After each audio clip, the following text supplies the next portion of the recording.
Welcome everyone then to game number 1 of the series, Nicov. Playing with Dravidians up in the north, DauT. Playing with Byzantines down the south. This game is going to take place on Quals. And I think everything should be right. I think everything should be correct in the scoreboard at the very least, hopefully. That was a banging segue video. Any one of those? Yeah, that was good. I meant to make a video promoting my YouTube for my Twitch channel for, I don't know, a year and a half already, but progress is so slow when you're a one-man team. Hopefully that's going to change a little bit this year. DauT has gods again, been seeing gods a few times this tournament, back in fashion. Because ever so far, I believe AE can continue to grow. Probably, it's gonna be very hard to beat that one because it was a special occasion as well. It was not just the largest tournament up until that point, it was the 25th year anniversary. So if there's anything that's going to be larger than that, and that is not going to celebrate like 30 years or something like that, I don't know, I think that's going to require collaboration of a bunch of different sponsors. We'll see. The engagement over here goes in favor of Nicov a little bit. The scouts at the very least. Part of it is going to favor Mr. Nicov. Hey Zealous! Hi. Welcome back. It's not just Nicov missing Red Bull Wallow, but in general it feels like he's one of those long-time top players who has fallen down the pecking order a bit as few names have emerged. Right. As new names have emerged. Right, yeah.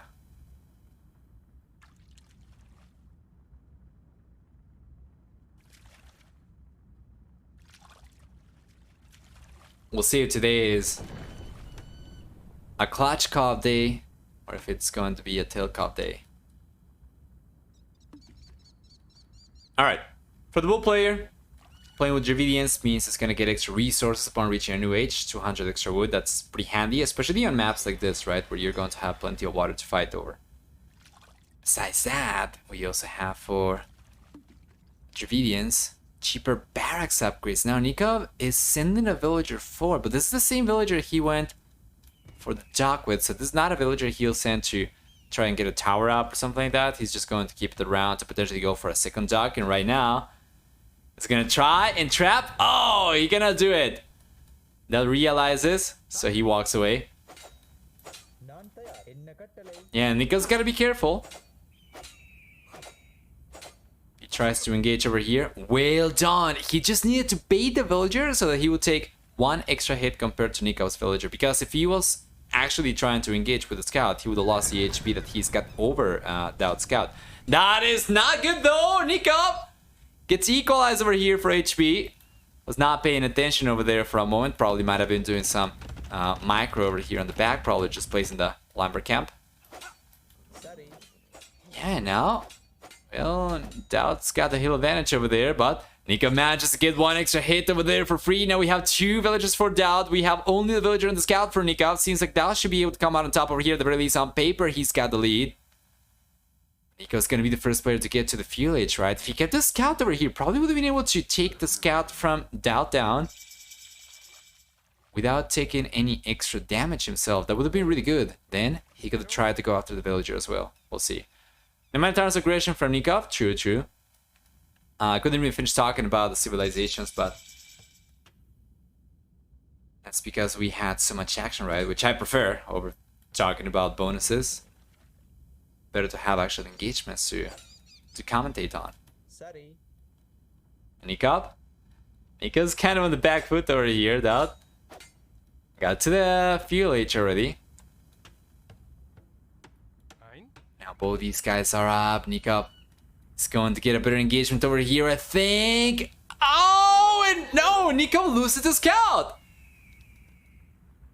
These little fights over here, the skirmishes, are so interesting to take a look at. It's just a split-second decision can be the difference between winning or losing a fight this early on, right? You're just fighting with less units than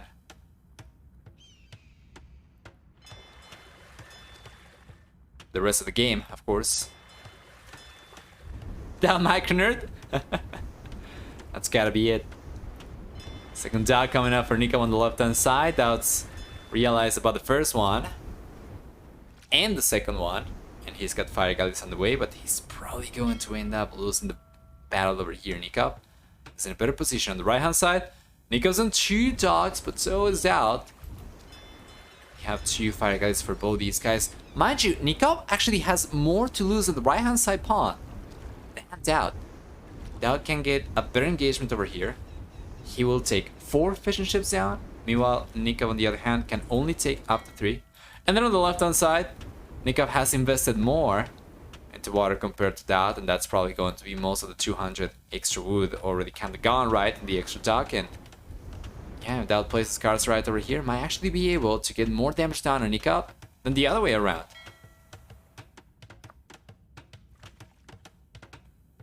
Imagine the crew of these ships. Yeah, I'm not familiar with the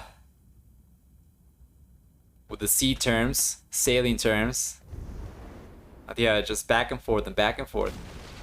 A little bit of wasteful demo shot though from Nicov.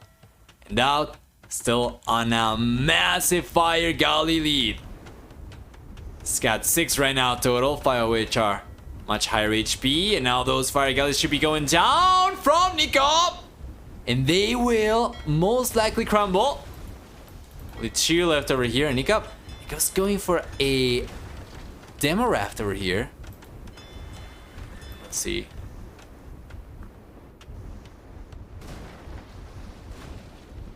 Beautiful though. DauT is... So long as he pays attention over here, well, that was not paying attention, but he was still able to come out on top. He's got his own demolition raft over here, which Nicov is gonna have to be wary of.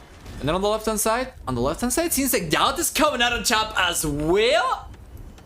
How on earth did this happen with Nicov being on 2 docks on the left hand side? It's just a KD. My lord, 11-1 KD for DauT. Oh lord, the Byzantine fire power over here is real. 25% faster attacking units for DauT. Plus the fantastic unit control he had up until this point is going to put DauT very advantageous position. So this dock is finally going down in a moment. Fire galleys are popping out. We have still 4 over here for DauT versus only 2 for Nicov.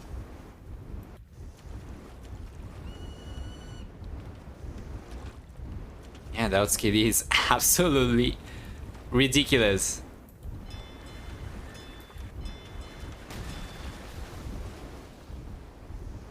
Demo raft over there didn't really achieve much of anything from Nicov once again, so this dock is going down, and yeah, it's not looking pretty for the Argentinian over here. If you're rooting for Nicov, this is not what you want to see, right? To be fair, DauT did get cleaned up on the left hand side, so at the very least Nicov will be able to secure at the very least 1 pawn, assuming that he's actually able to do so, if he's able to take the dock down over here. But DauT's in a fantastic position. He's probably going to be the first player to go up to the Castle Age. Wouldn't be surprised to see forward Siege Workshop try to put some pressure over here. Though given the civilizations, wouldn't be surprised to see DauT potentially just try to make a play for economy, and then at the later stages of the game, we'll see.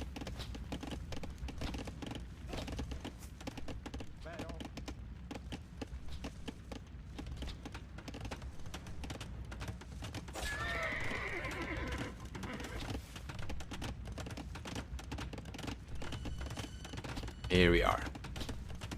That's starting to bring the heat on with archers on land, so it's not just water that is favoring the red player, but now land.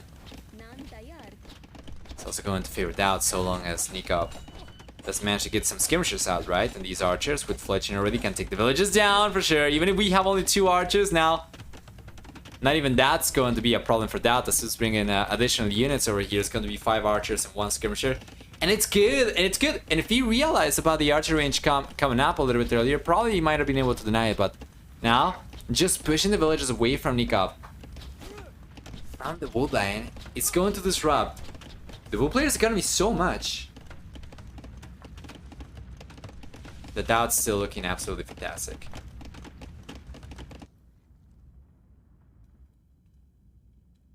Yep, DauT's getting full control of the right hand side, left hand side. He's getting cleaned up, doesn't matter.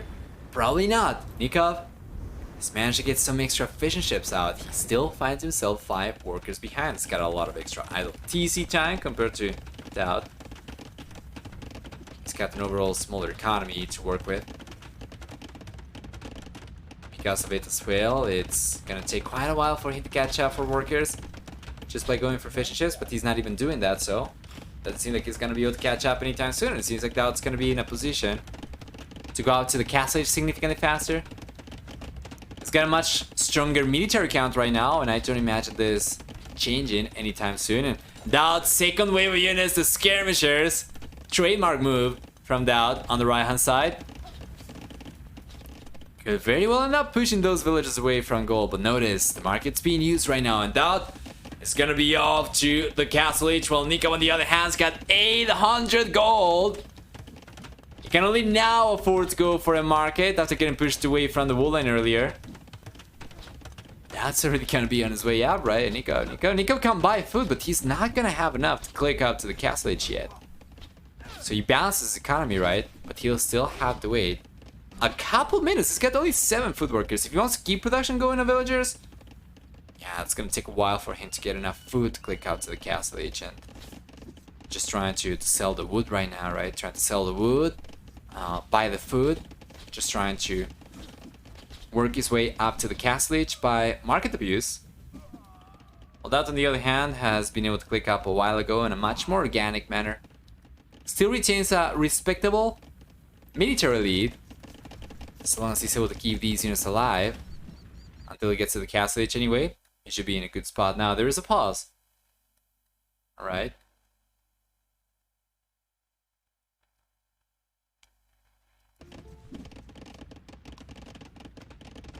There we go. The game goes on.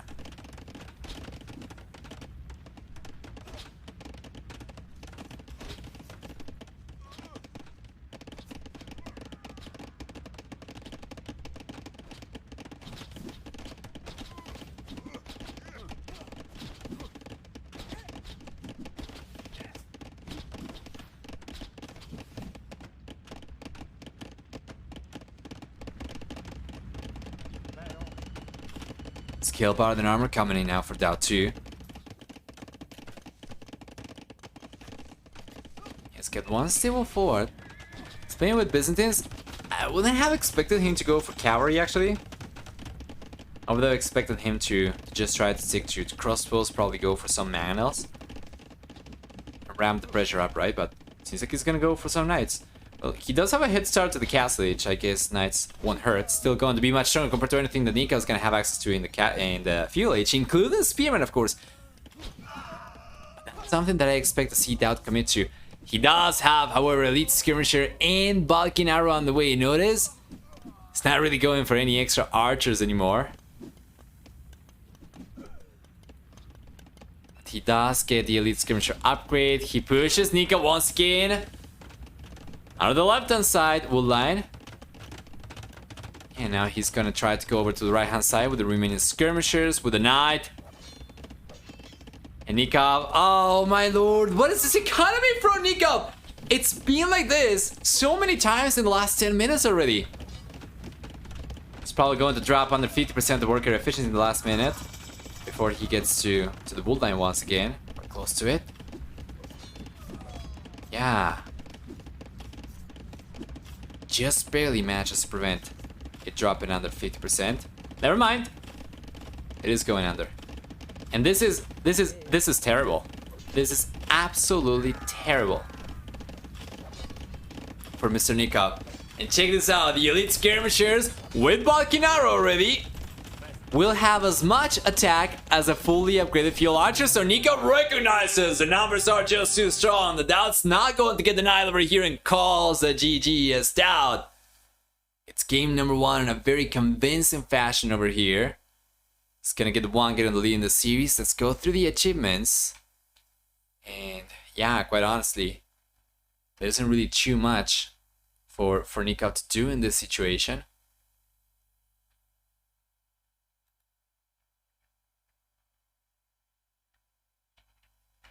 So yeah, let's see. By the way, what's going on with the sprites over here? Is it... Huh. It looked kind of grainy from the zoom that I was at. I'm not really sure. Well, anyway, let's take a look at the achievements. What do we get? We're gonna see for military a stronger KD for DauT. It's gonna be about 3-2. For economy, we have a stronger economy for DauT as well. For society, a higher villager max count for DauT too. Losing no villagers, losing no fishing ships, just dominating.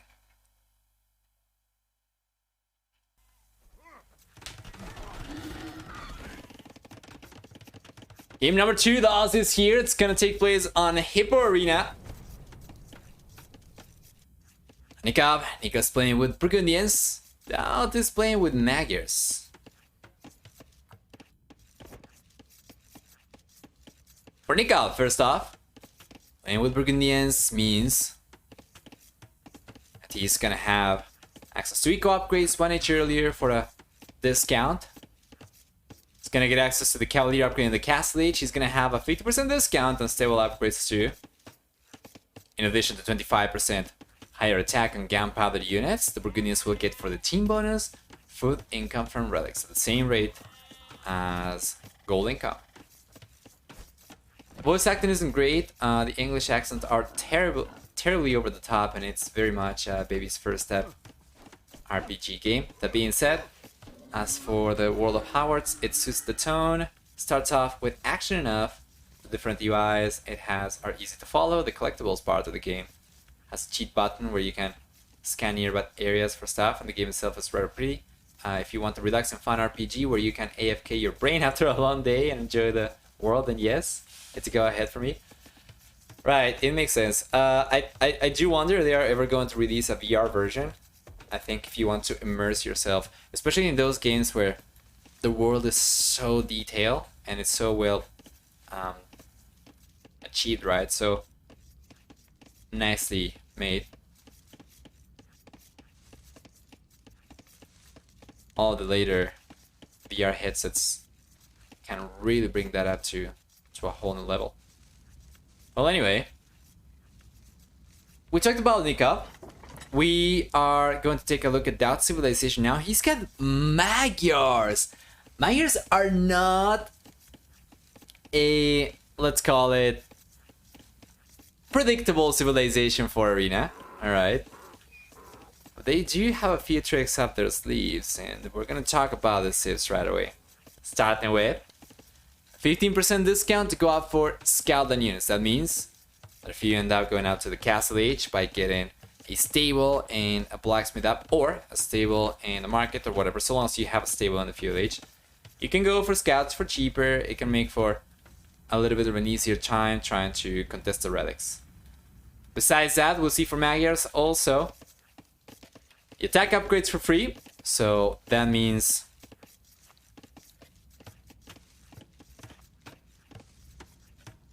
Forging, Ironcasting, and Blast Furnace are going to be instantly researched as soon as he goes up to the Field Castle and Imperial Ages. And then on top of that, Magyars, well, they get a pretty useless bonus for this map, which is the ability to take down predators with a single strike.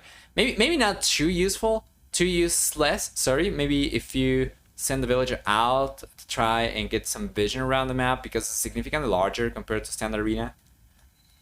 The center area, that is. Maybe it can be helpful, but you know, realistically, if you send the villager out, it's probably going to have Doom already. You're probably not going to be running into multiple predators for it to be justified. We'll see. Anyway, the team bonus will make it so that DauT civilization gets 2 extra line of sight and archer units. And then that's going to be about it. For me, Howard's Legacy is entertaining, worth getting once it's discounted. I'm not a fan of the franchise and can still enjoy it. I play on hardest, and the combat can even be a bit challenging, but a lot of the enemies just rely on high HP pulls to be hard. Right. Weird choice with Magyars. The weird part about Magyars here is that it means they aren't a choice for open maps too, where they are typically better. Yes, well, the Magyars are a somewhat versatile civilization. Maybe not versatile, but they do have a few options, right? They get fully upgraded arbalisters, cavalry archers, Hussar, paladin, and they also have the option to play Magyar Hussar if the game drags long enough. The gold eventually runs out, of course. We'll see if DauT is able to make use of any of that. The cavalry archer line specifically is going to be particularly good for Magyars. After you get Recurpo, they get 1 extra range and 1 extra attack.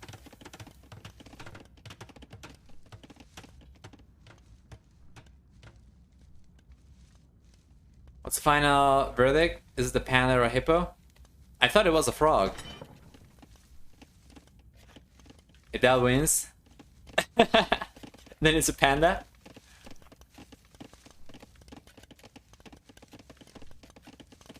Even weirder, actually, they have the best trash in the game, but the way Hippo Arena distributes goals means that you're not likely to rely on full trash until like the super late game.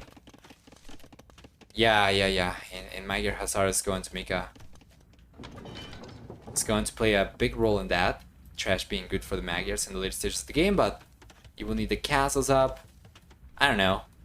It seems kind of weird. Now, the map generation, though, we can take a look at it really quickly, and we'll see that for Nicov, he's got the main goal to the north of the TC. He's got a secondary goal on the left-hand side, right? It's going to be very close to the walls, which means it's probably going to be spotted from outside the walls by DauT Scout. But then we also have 1, 2 goals from the right hand, from the center of the map to the right. So you draw a line over here, right? And we have 4 golds total. While on the left-hand side, it's going to be very similar to what we saw in one of the previous games. We're going to have 5, technically favoring DauT, or at least on paper. As for DauT's map generation, he does have the main goal inside to the south of the TC. He's got the secondary goal on the right-hand side, kind of close enough to the walls that they could potentially get spotted from outside.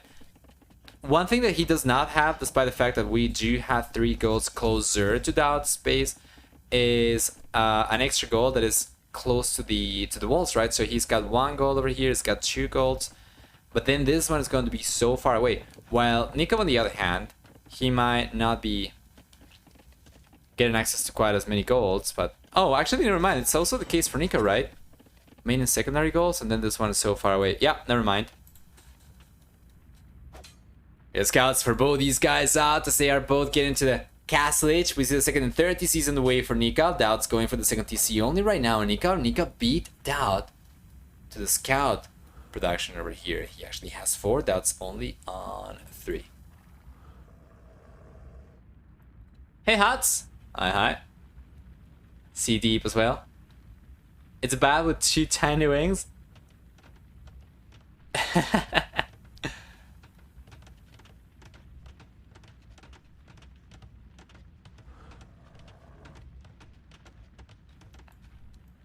There's a lot of extra ground to cover over here, mind you, so going after the relics is not going to be quite as straightforward. I have noticed, however, that the generation is fixed for relic distribution. So on the right hand side, we see the Nicov. He's got the second and third DCs up, but he's not gone for a monastery. On the left hand side, DauT doesn't really have a monastery coming up either. He's only on 2 TCs. He's got the third TC on the way now. Yeah, it's only on 2 TCs right now.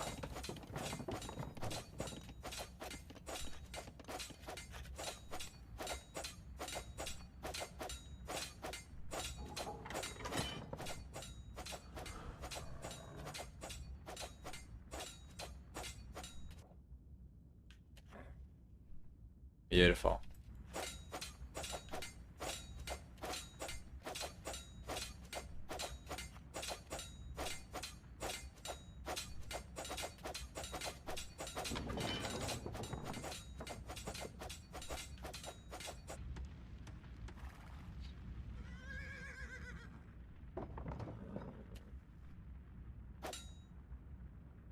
There we go.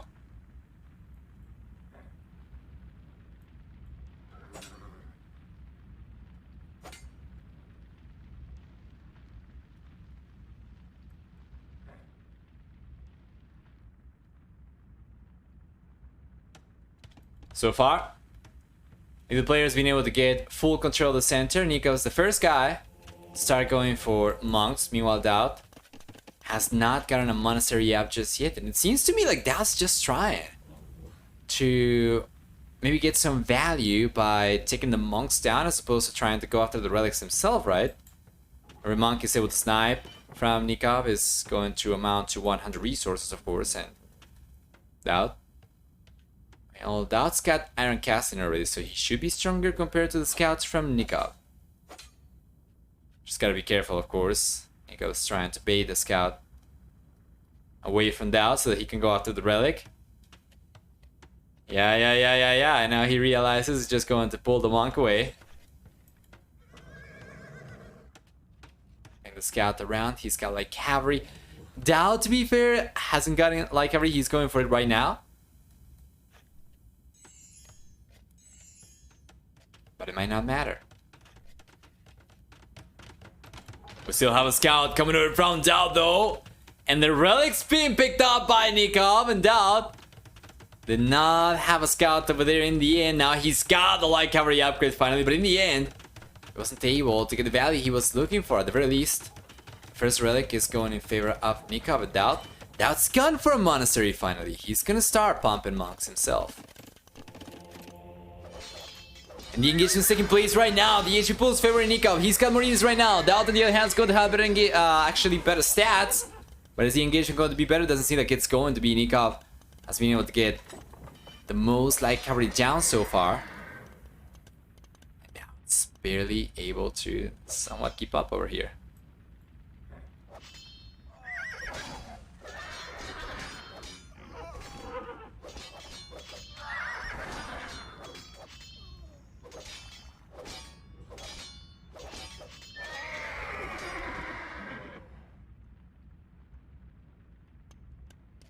Plow is on the way for DauT.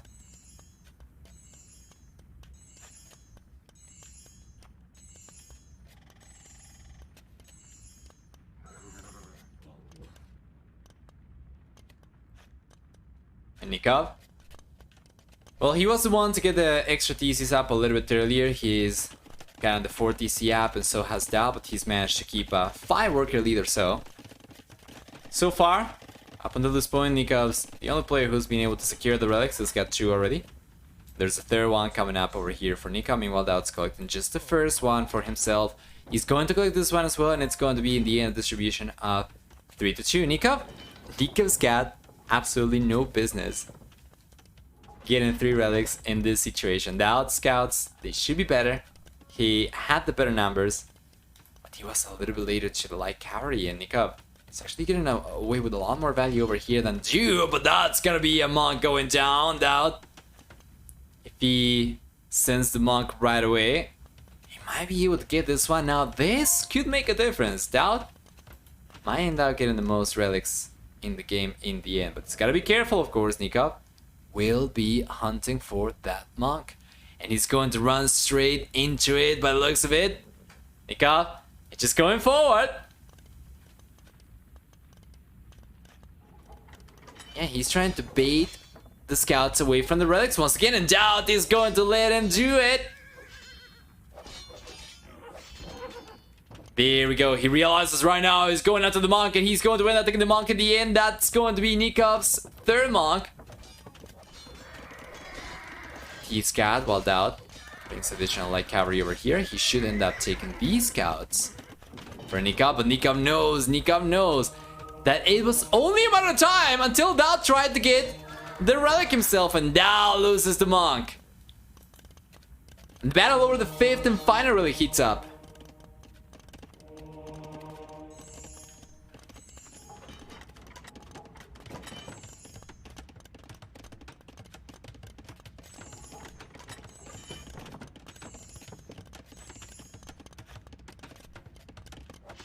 Still though, Nicov is certainly the one. The clear advantage over here, after all. You see the scouts coming over right now. It's gonna try and take on the monks. It's going to take the monks down. One conversion does connect though for Nicov in the end. DauT's gonna be left. And a lot fewer units compared to Nicov. Yeah. And now it's finally possible for the bull player. Unless DauT brings extra scouts over, right? Should be possible for Nicov to go and collect the 5th relic. So this has been the most exciting arena hypo game that we have seen in terms of relic wars so far. Like, yeah. Bar none other.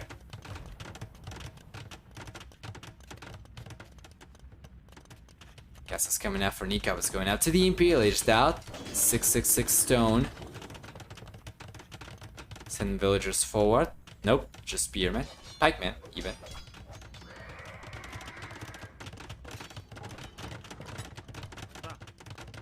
Yeah.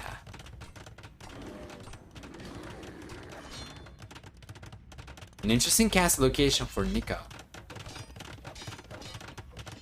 That's just keeping light cavalry over here to make sure that Nicov cannot collect the final relic. Where's a monk from DauT? There we go. He's sending it forward once again. He's got plenty of barracks DauT, that is, which is not the Magyar's strong suit at all. They don't even get plate bar than armor.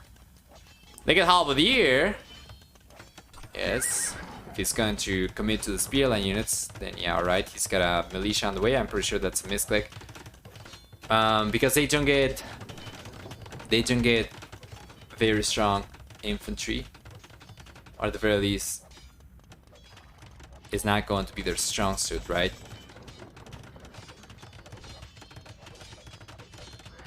Squires is also missing for the Magyars. It's a nice conversion coming up. He's getting it.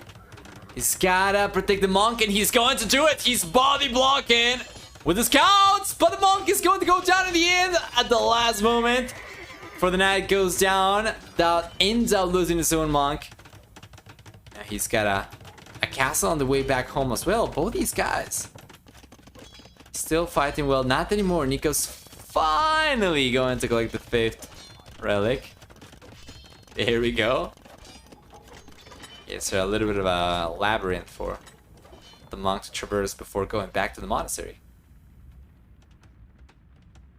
But yeah, chemistry is coming out for Nicov.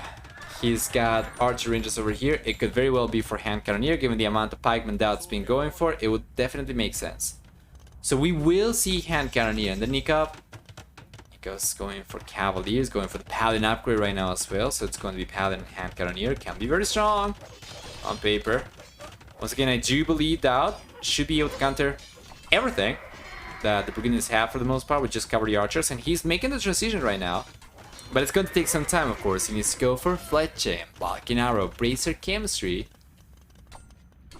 Recurve Bow, just for attack and range.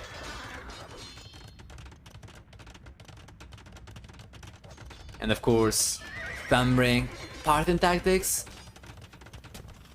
Padded Leather, and Ring Arch Armor, in addition to Bloodlines and Husbandry. So it's not a particularly straightforward unit to make a transition into for DauT, but if he does manage to get a good amount of units, he should be able to counter pretty much anything that Nicov would be able to throw at him. Up to and including Flemish Militia, of course.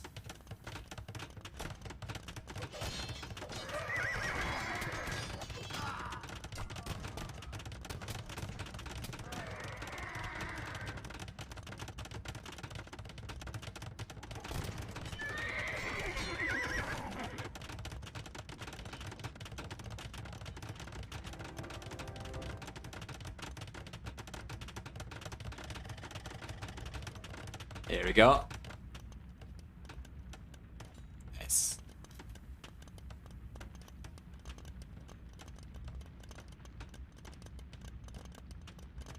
Ballistic effects affects hand cannoneer. It doesn't. It doesn't affect gunpowder units in general, unless you're fighting with, unless you're using Portuguese and you get arquebus. If you research arquebus, the Imperial Age unique technology for the Portuguese, and you get gunpowder units affected by ballistics.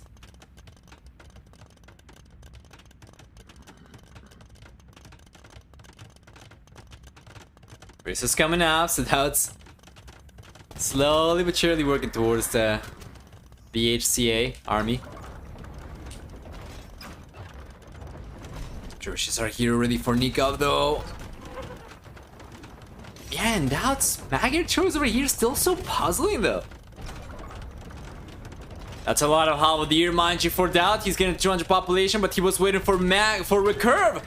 Oh, no, the cavalry archers are a lot stronger. These are HCA as well. Heavy cavalry archer with recurve bow.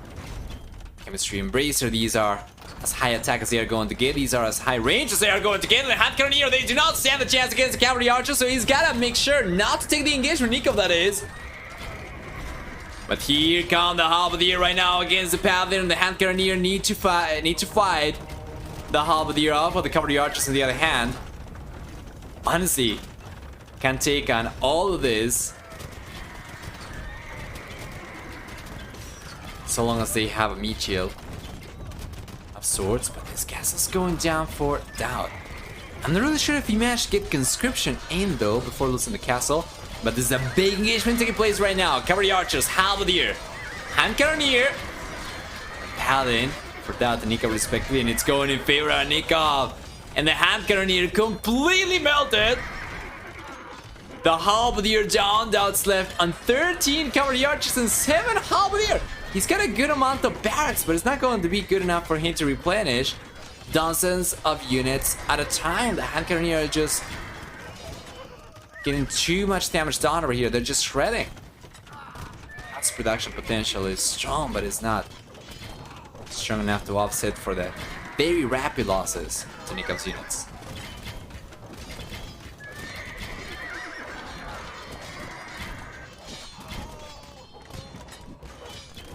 And DauT's gonna continue trying, right? Remember as well that gunpowder units for Nicov civilization, they do have 25% higher attack. Or they do deal 25% more damage, rather, total. So the halberdier from DauT, especially without plate mail armor, they just get absolutely mowed down. Barracks on the way. Oh, this feels like just peanuts though for DauT at this point. Nicov's getting to 200 population. He's got the much stronger civilization for this map. Trebuchet's hand cannoneer or bombard cannon are here still for Nicov on top of the hand cannoneer and the paladin. Things are looking very, very good for the Argentinian. You know, alternatively, DauT could have tried to make a play for paladin himself. It would have been pricier because he needs to pay 100% for the upgrades. But he does get bloodlines, so they are stronger. They are fully upgraded compared to Nikov's. Like 60 paladins from DauT would have taken 20 paladin and then 30 hand cannoneer any day, you know?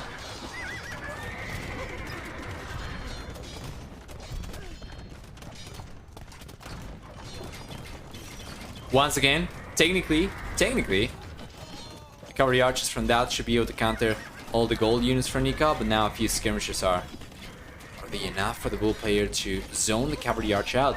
And the game is looking pretty rough for DauT. The Ryton seems to be on the wall though. I'm pretty sure he sees it. He's gonna try a little bit more before calling the GG. Right now it's very much Nikov's game to lose, as he's already managed to filter his units to infiltrate DauT's kingdom. Get into the back is going to result in a crap ton of villagers going down from DauT. And Nicov is looking very strong over here. That's the first map of choice for the Argentinian. Seems like it's going to allow him to equalize the series.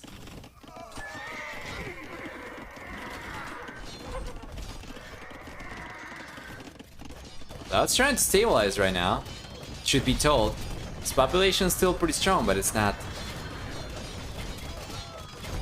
growing fast enough, right? Like Nikov's pretty much locked at 200 population. DauT is struggling to get past 160 or so. It's been stuck at that 150 or so threshold for the last few minutes, so The question is also what civilization DauT expected to face. I'm not really sure which civilization that is, you know, predictable for Arena would struggle against Magiers. You can take a look at the draft information once we are out of this game, but right now it's just going to remain a question up in the air, right? DauT, 120 population, continues dropping pop severely. He calls the GG before the 100 population, exactly at 105, yes. Although this is not DauT resigning again, this is the first time for him. And Nicov equalizes the series.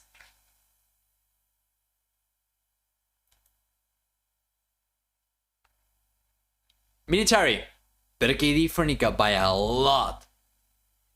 By a lot. Very close to 11-5. For economy, we have a stronger economy for Nicov as well, collecting about 6,000 extra resources. For society, we have much higher villager max count for Nicov. About 22 villagers he lost throughout the game. Compare that to DauT when the level was in 73, and it's not too bad for Nicov, right? Not too shabby at all. So well done. Let's go back.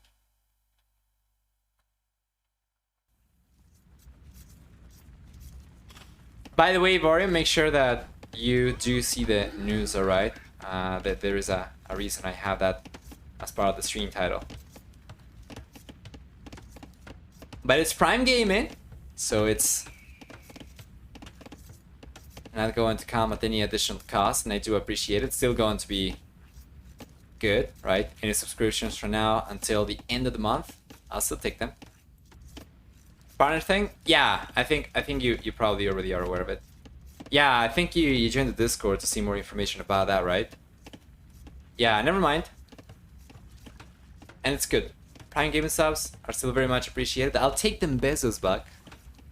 And won't complain about it at all.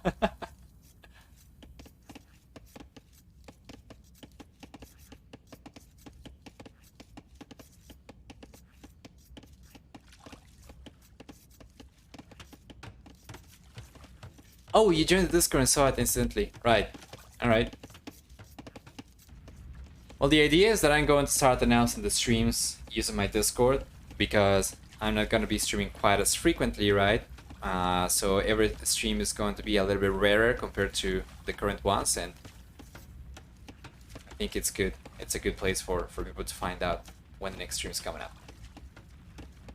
Was hoping to see you there. Maybe if there's a Western Hemisphere land ever. Well, that one is Western, isn't it? Southern, you mean? Probably. There is one that's coming up, I think, in Argentina, but I don't think there is more information about it other than the fact that it's... Well, a fact. The fact that it's rumored, does that count? I think there is a rumor land to take place in Argentina, but I don't think it's confirmed. I don't think it's got a date. I don't think there's much information about it, if I'm not mistaken. Harris Tournament? Yeah, is it confirmed already? Last time that we talked about it, it was not confirmed already, or at the very least, like, they had the intention, right, but they hadn't really made any announcements. I don't know if that changed. I don't remember seeing it on AoE Zone. Just rumored? Yeah, okay.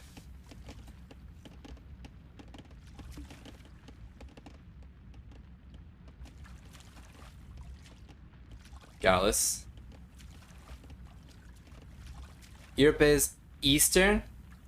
America is Western? Huh. Just rumors, so we won't talk about it. Alright, alright. So what do we get for game number 3? Nicov is playing with the Japanese, DauT is playing with Lithuanians. Nicov up in the north, DauT down the south. The Japanese, Nikov's going to get better fishing ships with faster working rates. 5, 10, 15, 20% faster depending on the age. Plus HP and plus 2 pierce armor, in addition to 33% faster attacking infantry units. The Japanese will also get a 50% discount on drop-off buildings, and for the team bonus, Japanese get 50% extra line of sight on galley line ships. DauT's playing with Lithuanians instead, which means he begins with 150 extra food.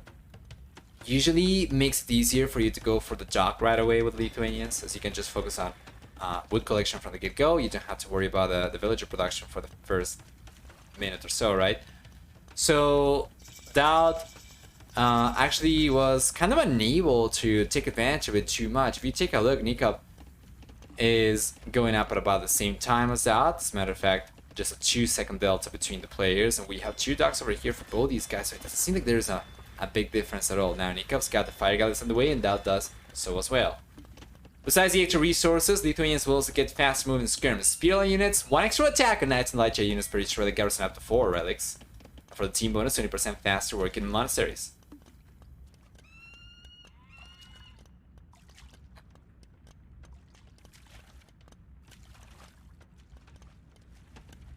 Maybe I'm stupid, but can't you rush the dock as Lithuanians? You should be rushing the dock as Lithuanians, and it's not been the best game for DauT so far. At the very least, he's not really been able to take too much advantage of his civilization.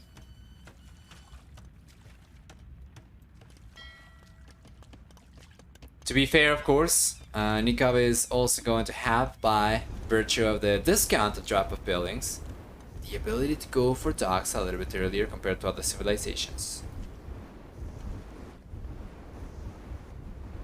So it's not going to be quite as massive of a difference compared to other civs, and DauT's Demolition Raptor here is going to represent a very real threat.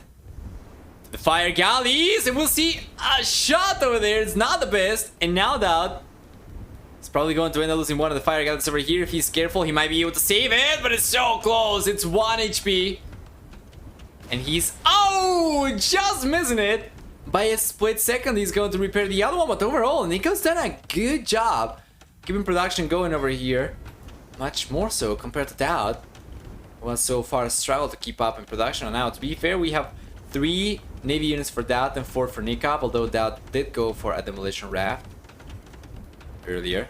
Otherwise, it probably would be 4 to 4. There's another demolition raft on the way as well.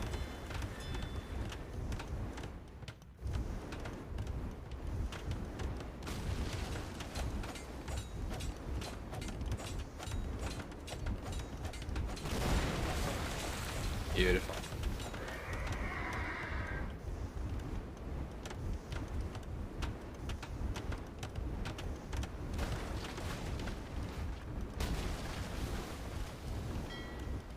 Here you go.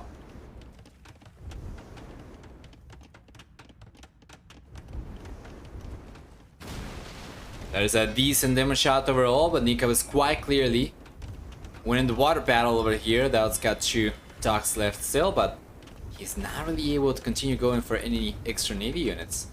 At very least, not in a significant manner, right? He's got 2 demolition rafts on the way. If he gets 2 very nasty shots against Nikov's Navy, he might be able to keep on fighting the water over here, but Nikov's looking fantastic right now. It's taking the time to go for the walls back home as well, so the possibility of a land push over here is not going to be present for DauT too much.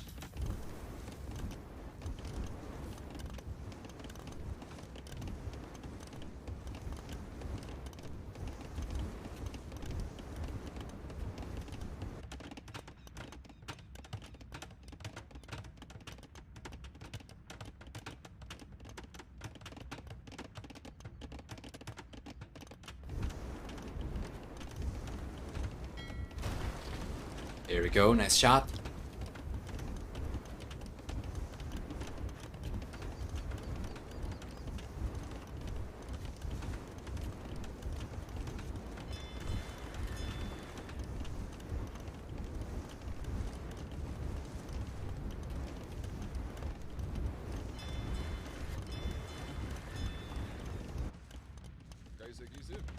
So far,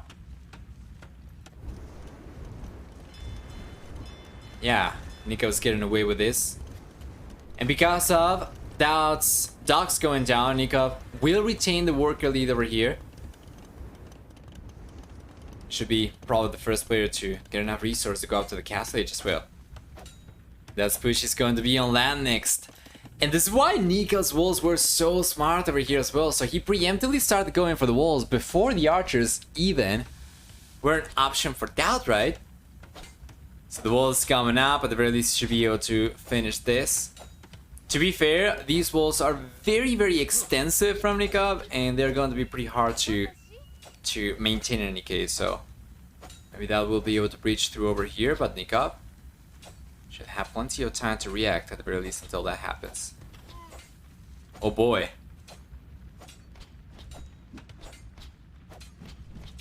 Yeah, he just finished the walls. The villager's taking a lot of damage. He was just trying to keep the palisade up. The villager goes down to only 4 HP, 2 more archer shots, but then the villager was toast. As a matter of fact, even just getting close to the palisades would have been so risky. But now he kind of needs to, right? He's bringing his own archers. Yeah, there we go. Okay, so it's gonna be fine. At the very least, should be fine on paper. DauT, he's got skirmishers coming over though, so it's going to be 4 archers and 2 skirmishers for DauT compared to 3 archers from Nicov. And now we see the villagers trying to repair the palace, and you know what?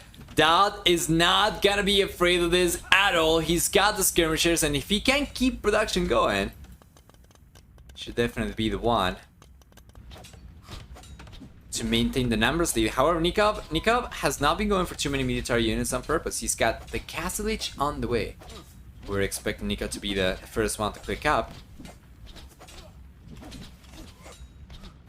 While DauT, on the other hand, is completely unable to break through over here. Nicov's done a really good job trying to keep the walls up, right? Once he gets to the castle age, like honestly, he could probably just get away with playing for full economy, going for the 2nd and 3rd DCs, but he did not. He sold the stone to go up, so he won't have the ability to go for any extra DCs. It seems like he's probably just gonna try and make a play for knights, right? He's got 2 stables and scale bar than armor coming up. Probably Bloodline is gonna be on the way next.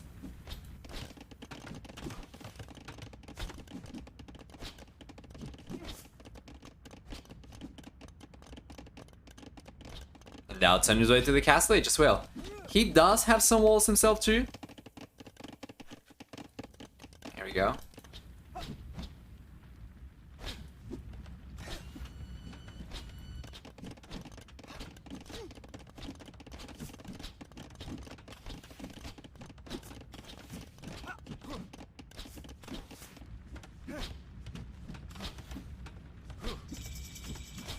Castle age here now for Nicov.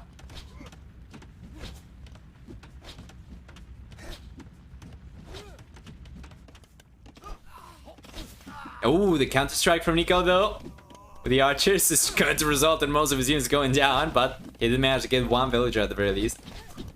Add that to the fish ships he was able to collect earlier, and that's going to be for NILI'S. Meanwhile, that's going to continue trying to batter the walls down with arrows. Still has few H units though in Nicov. Nikov's been going for knights already. Does not have bloodlines right now, but yeah, probably 2 knights should be able to clean this up. Here comes DauT, 40 seconds away from the castle age. Left hand side is going to try to break through as well. He's got only 2 archers over here, so the knight's going to take care of this. Meanwhile, on the right hand side, I think this army might be strong enough to fight against 1 knight, but not strong enough to fight against 2 knights for sure. As Nikov's got scale bar than armor right now. So they're going to take 2 damage per shot from archer. And the archers. Yeah. DauT's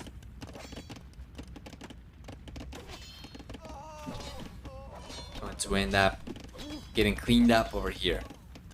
He's finally got into the castle age. Now, to be fair, Nicov kind of failed to capitalize on the faster castle age. DauT is going to be the first player to go for a 2nd TC. He's collecting some stone naturally as well, so probably be the first player to go for the 3rd TC, and Nicov hasn't managed to get any damage done against DauT before the extra TCs are up. Serene player is going to be fine. Absolutely.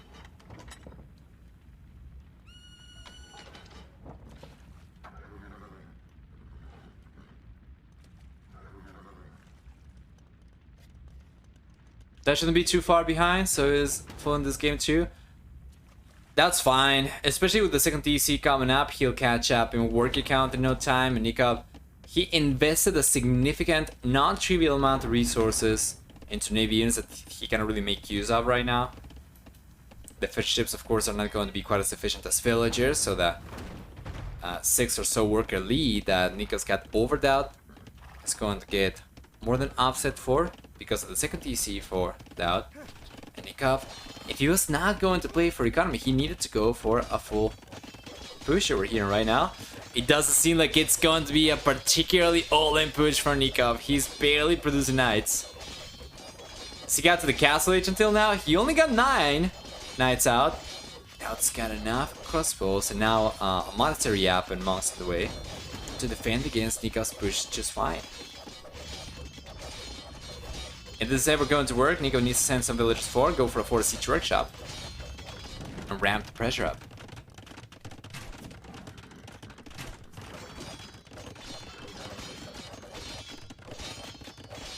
DauT's gotta be careful over here though, doesn't want to take an engagement against Mangonel just because. We need control.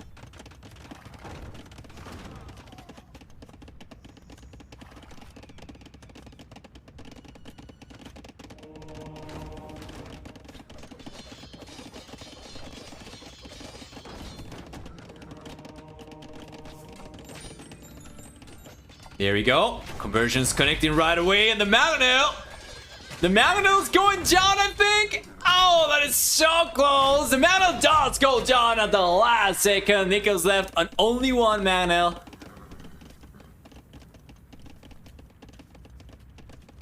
He's gonna have to try and make these scraps work. DauT is already pulling ahead in work account. He's got the 30C over the Apple's Whale. Really don't get Nicov's choice over here though. Where are the villagers? Where are the siege workshop? Back home? That's not good. Where are the knights? Where's the military? What is the pressure? Had such a great head start to the castle age, and it doesn't seem like he's got much of anything to show for it. Now DauT is getting redemption as well, so be able to defend even against the Mangonel. And so the conversion's coming up. He's trying to convert both the Mangonels, and he's gonna try to get one at the very least. He's not gonna be able to, but now he's going out to the fire galleys, which seems kind of wasteful of faith, really. But eventually, it's going to regenerate, I guess. But it is clearly not getting water back. This is just wasting Monk's fate. Oh, and the Monk goes down. Not a single Mangonel converted. Yeah, it's a good catch. DauT's actually missing Bakken arrow. You're correct. Nicov's going for it right now. He's going for Ballet 6 for the skirmishers. And DauT's going for more monks. Seems like he's just gonna try and make a play for monk defense and full economy, right? It's got the 40C on the way now too.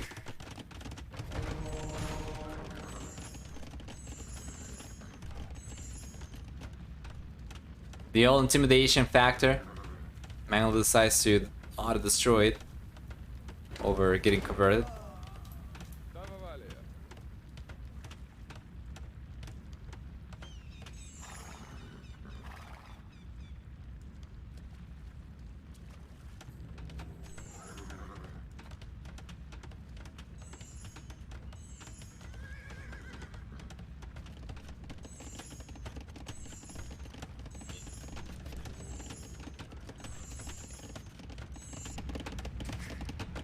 Center's coming out for Nicov.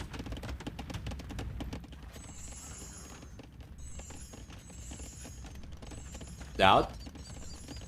Well, he's already pulled a 23 worker lead over Nicov. He's got the buildings to go out to the Imperial Age, and given his worker count right now, I wouldn't be surprised to see him eventually click up. And there's a nice conversion. Notice now he's going after the monks for Nicov with the converted Mangonel. Well done.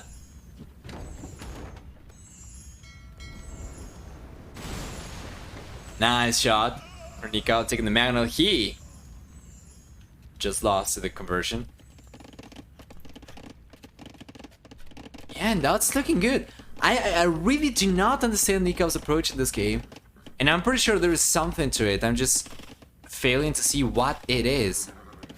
It just seems so lackluster. A very small amount of knights. Might have been the case that he was just unable to afford going for anything more than what he went for.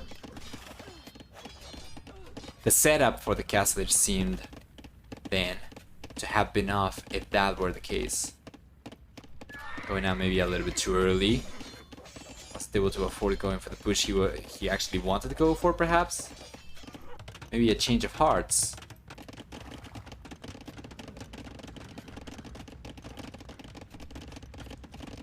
Redemption's coming up now for Nicov as well, so that he can convert the man on his back.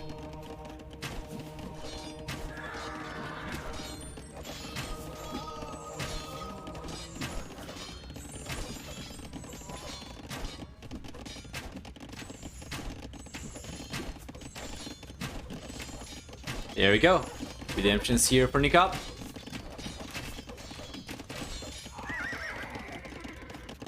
Be nice to clean up and then focus on Nicov would have made more sense. Yeah, and it didn't need to be too many, right? Like 3 knights probably was going to be enough for him to clean everything up. To be honest, 2 knights would have been enough for him to clean everything up. Just not everything at once. And then just focus on economy. He had such a massive head start to the castle age. Now DauT is 31 workers ahead compared to Nicov. He's kind of missing some upgrades though, so his economy is not showing quite as much. Nicov deletes the fish ships. There is no more fish left over here. He does not want to go for fish traps. Yeah, DauT's making a transition to knights himself right now. He's playing Lithuanian, so we know it's gonna be good. Nicov, to be fair, he was the one to collect the majority of the relics. He's got 3 relics under his control so far. Nice mango shot. And then the 5th relic is actually going to be under Nikov's control over here because of the location of the relic, right? So if he goes and collects it, that's going to be 4-1 in favor of Nicov, which means that DauT effectively cannot take advantage of the Lithuanian bonus for extra attack.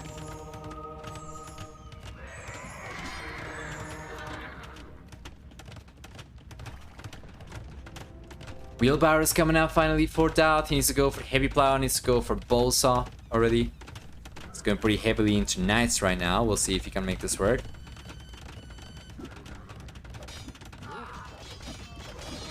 See the conversions coming up, and DauT's gonna try and target the monks right away. We see 3 conversions, and 2 are going to connect. And the monks are staying up. The monks are staying up, and the defensive counter from Nicov is getting denied. Oh, DauT's numbers trump the composition from Nicov, even though I like knights and monks better. DauT's got just too many units for Nicov to defend against. Even if he managed to connect the majority of the conversions he tried to go for over there, he still ends up getting pushed away, and DauT's position is fantastic. And this is something like what I was expecting to see early on in the castle age for Nicov. Obviously, he wouldn't be able to sustain triple stable production, Nicov, that is, as soon as he got out to the castle age, right? But try to burn down your food and gold bank with the 2 stables he had. Go forward, get some damage done, right? Then add the second TC. Now DauT has gotten a much stronger economy. Very close to 50 extra villagers, 47 extra workers right now for DauT. Of course, it's now a problem for him to sustain triple TC production, quadruple TC production even, and potentially night production as well. As a matter of fact, DauT should be on his way to the Imperial Age or very soon anyway. Once again, in a very organic matter. Nicov, on the other hand, had to make use of the market a little bit. DauT on his way up.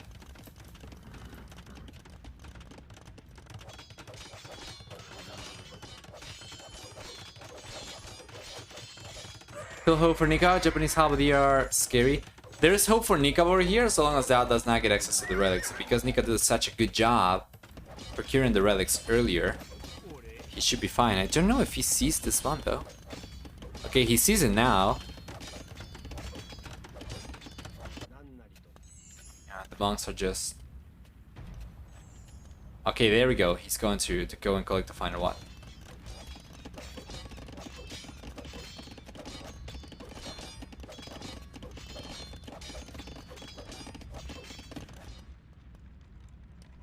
Okay, never mind.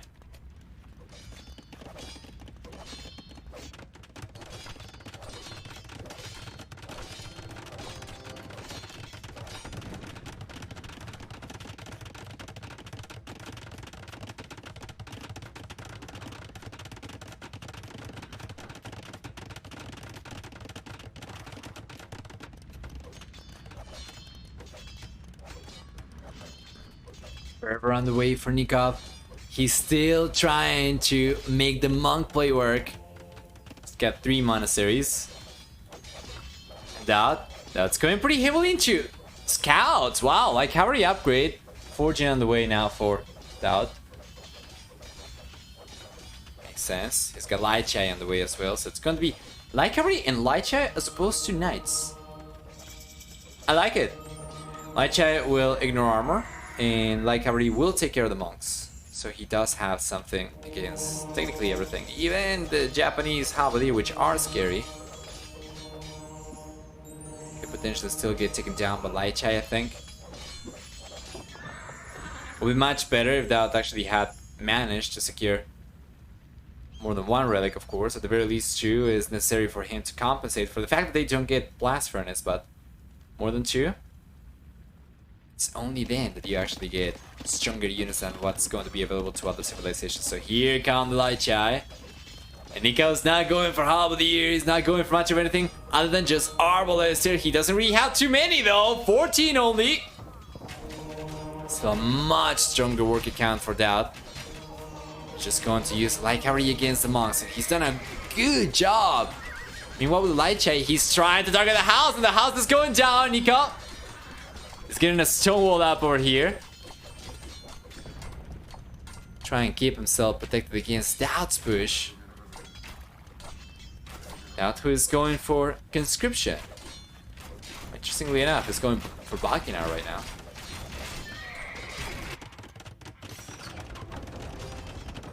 And Elite Light Chai is coming out right now for DauT as well. Elite Light is, rather.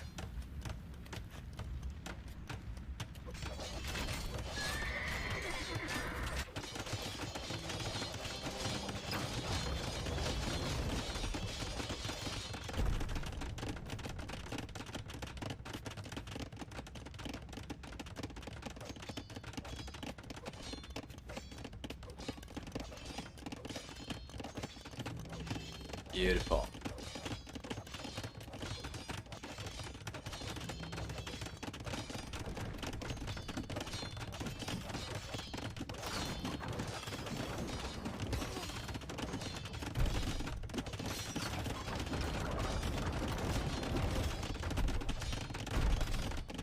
This guy should crumble very soon from Nicov then. It's the only fortification he's got, while DauT's got 3 castles. He's going for the 4th one right now. Light chai are getting completely, are destroying the archers completely. Left hand side, for the most part, just like cavalry for DauT. But yeah, once again, Nicov's castle is the only fortification he's got. He just finished researching halberdier. He's got chain mail armor on the way. When the castle crumbles over here, then his economy is going to be significantly more exposed. He's got 3 DCs, of course, to protect an economy of 130 plus villagers.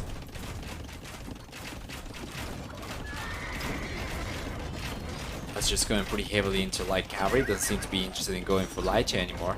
Probably gonna see the Winged Hussar upgrade coming up for DauT in a moment. I was expecting him to go for light cavalry so long as he was able to still keep on going for light chai though. That's kind of a fail army as opposed to going for light cavalry as the main thing.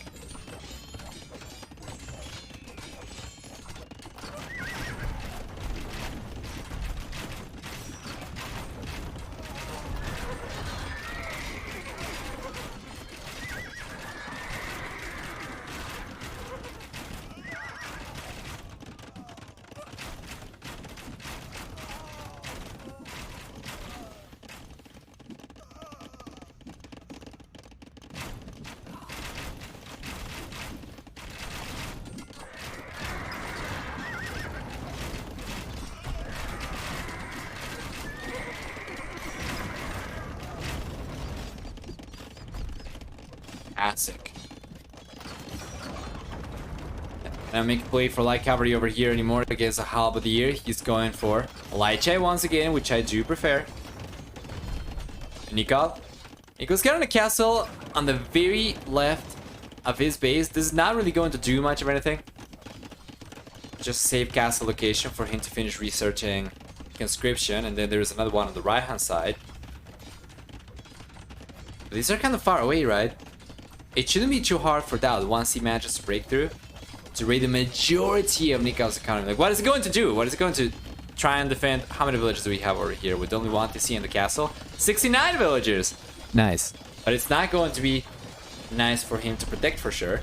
And then on the left hand side, we have the majority of the units from Nicov, the majority of the military, which means that if DauT is ever able to break through, but he's not going to be able to as Halberdier coming in.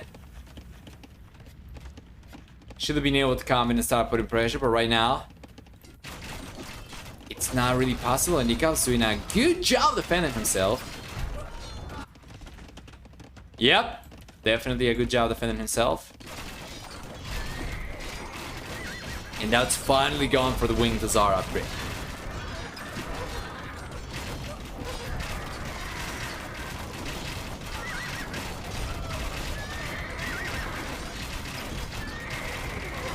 This is huge, by the way, the relics. Nicov had collected up until this point. Kind of exposed for a little bit.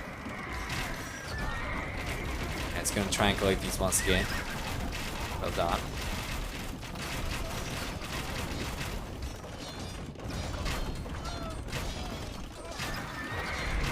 And DauT's momentum continues over here, mainly because of the siege. Skirmishes are helping quite a bit. Against Halberdier, against our ballisters, and Nicov! Nicov doesn't want to keep on going anymore. You know, it was only going to be a matter of seconds, perhaps, until this monastery went down again. And maybe DauT would have gotten access to the relics. Where were the monks? He was sending the monks forward, yeah. So it's probably going to end up collecting these. That was really well done. That was really well played from DauT over there. For a few moments, it seemed as if Nicov would have taken this one, especially early on after getting full water control. Nicov seemed as if he was in a much better position. And to be fair, he was. He was in a much better position for a little bit. He wasn't able to capitalize on it. And then DauT was given enough time to catch up. Not only catch up, but surpass Nicov altogether. Very close KD for DauT and Nicov. Very close to 1-to-1 for both those guys. Nicov is also going to be falling behind in resource collected though, DauT. And getting about 14,000 and 534 extra resources, if my quick maths are correct. Well, for society, on the other hand, we have for villagers 147 versus 132 for villager max count for DauT. He was a player to take. Actually, both players took the same amount of losses. 22 villagers going down for both these guys. Of course, Nicov ended up losing the most fishes, but that was after he took advantage of the center pond and he ran out of fish. He deleted those. Otherwise, it would have been better for him. But anyway, what an interesting game and what a roller coaster, right? You can see it over here. Quite literally. Ups and downs for the guys.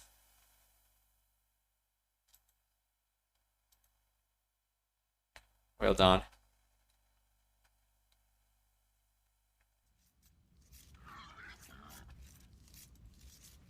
Mongols are a must for Rocky Forest. Well, you see, that is how I know that you were not around here yesterday. Because you missed a very interesting game. And DauT, on that map, he went for Gots.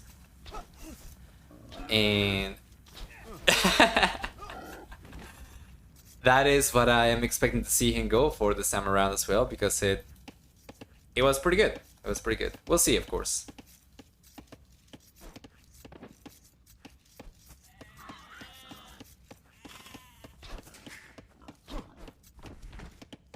Alright. Saracens and Chinese for Nicov and DauT on the left and right hand sides. Blue and red colors. Again, number 4, Nicov Saracens is going to get extra HP on camels, 10 extra HP on camels. It's gonna have also cheaper markets, trade resources for cheaper. It gets with the Saracens also some water bonuses, which aren't really relevant over here. Instead, for the team bonus, it's gonna get 2 bonus damage from archer units, foot archer units against buildings. DauT playing with the Chinese instead will begin with 3 extra villagers at the expense of 200 food and 50 wood at the beginning of the game. He He will have, in addition to that, with the Chinese 10, 15, and 20% cheaper upgrades in the Feudal Castle and Imperial Ages. 5 extra line of sight and 5 higher population support from the TCs and team bonus. Team bonus is going to be 10% extra food on farmers for free. He does also have a water bonus, but it's not relevant to this one, which is related to the HP of demo ships. Regardless though, we can take a look at the map duration. I think this is, as we said yesterday, probably a map where it's not going to be quite as important overall. If you take a look, the players are going to have the golds in a pretty similar location for the most part. In this case, it's going to be one back gold for Nicov and then one on the right hand side, so kind of side-ish and forward, and back, right back and side-ish. But it makes usually little to no difference where the golds are, because it's so friggin' easy to wall yourself in with all the woodlands you have around. So going for something like this should allow him to secure this goal at the very least. And then if he walls around this gold, he should be able to secure this one as well. DauT, on the other hand, he's gonna have one goal in the back. As stated, it's going to be pretty similar, but he's got one goal forward as opposed to side-ish. Now, he's sending villagers forward. We'll keep an eye on that, but yeah. The goal over here, the goal over here. It's going to be a very similar situation where if he wants to wall from here to here, here to here, something like this, he's going to have to wall around the gold. And not in this exaggerated manner, just so that it's quite clear to see, right? He's going to have to wall around the gold in order to secure this one, but he should be able to secure this one anyway. And it's going to be fine. Well, players are going to be fine. It's probably just going to be pretty uneventful until we get to the Castle Age. Players start trying to expand over to the outcrops and try to start putting some pressure against their opponents.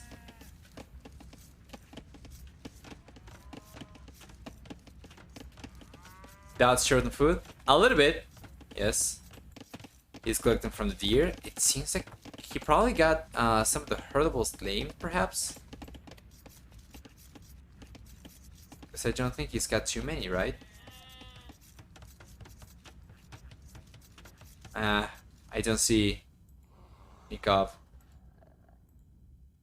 blaming anything, so I think it was just probably a little bit of a misstep from that. Oh, he didn't scout. He's got the cows, they're just not converted. Yeah, well, that's not good.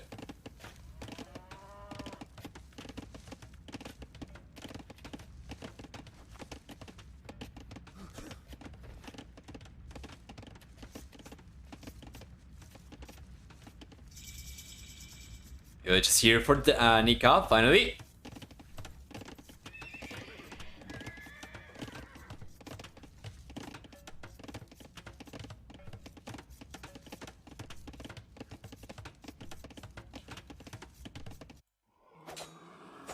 It's been going in favor of Nicov over here. Should be for sure. DauT is so far away from the Feudal Age to scout. Cannot escape his fate, and DauT is going to indeed end up losing the scout. He did manage to find 2 cows, mind you. He could potentially end up losing these. Yeah, it was. Oh god, it's actually going to lose these. No way, Nicov! Oh, he sees the cows, but he's going to take them. For a moment, it seemed as if he hadn't realized about them, but now he's going to take these away. Yeah, it was just DauT not finding the extra food, right, and being forced into hunting away from the TC, so it's not been the best start for DauT over here. He's only now getting to the Feudal Age 8 minutes and 30 seconds into the game. Nicov's already starting to mass the scouts, right? He's got 2 scouts. The moment DauT gets to the Feudal Age, and the 3rd scout's coming forward. So this is gonna be rough. DauT's probably going to get targeted over there. That was so close though. Nicov does not want to take the fight because of the amount of villagers we have over here. He'll bail.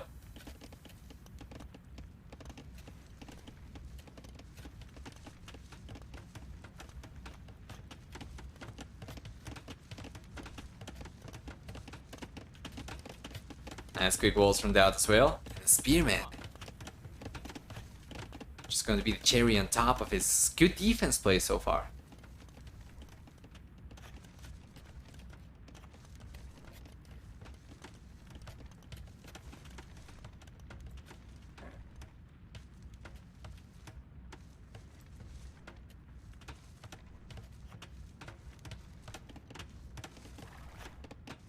There we go.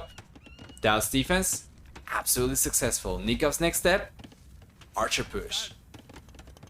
DauT instead is getting his own archers out right now. Does have the same amount of archers as Nicov, which is not ideal, of course. He, by going for archers over here, should be the one with the most units out the earliest, but because of the head start to the castle age for Nicov, sorry, to the field age for Nicov, he was able to go for the archer range at about the same time as DauT. That's just a natural transition after going for scouts. And it's very similar to one of the games that we saw earlier today, where DauT is not really in a position to, you know, pull ahead right now. The good thing about going out to the field age a little bit later though is that his economy was at the very least a little bit stronger, so it seems like he's gonna be faster to the castle age.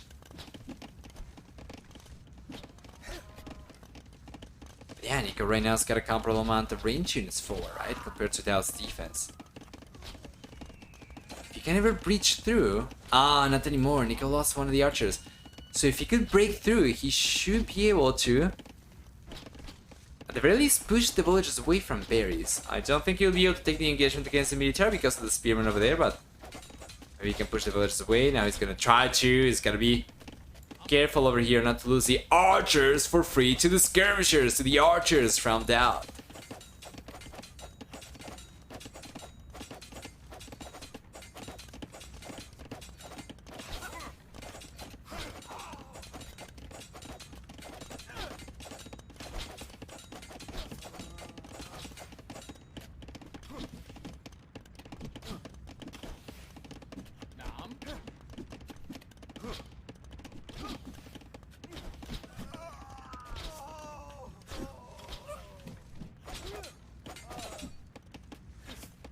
Go.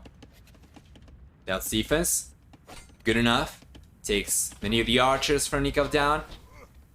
Manages to push Nicov away, who was coming forward with a villager. There we go. All the archers from Nicov are going down, and the archers from DauT are going down as well. And it was an overall pretty even trade. 7-6 KD for Nicov. A little bit better compared to DauT, but still very, very even between both these guys. And so I just here for that much earlier. He is behind by one worker, but also he was up about 25 seconds faster, so he's going to catch back up. Now, if you're playing with the Chinese, you don't want to be playing catch up. You don't want to be on the same worker count. You want to be 2 workers ahead, but DauT ended up idling the TC quite a lot. Presumably to go out to the castle age, most likely.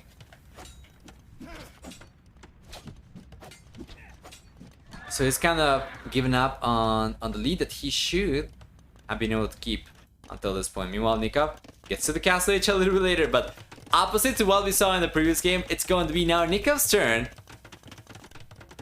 to pull ahead despite being a little bit later to the castle age. He's got the second TC on the way, and the third TC is already placed as well, the foundation. Beautiful. Poor villager walked all the way there and has to return.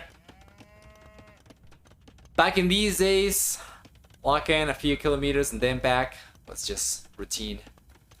That's how you got water. Village is fine. That's the messenger's job, right?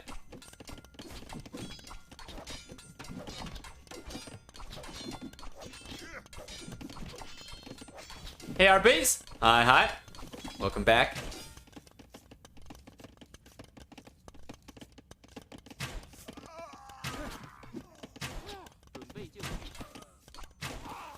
Fantastic.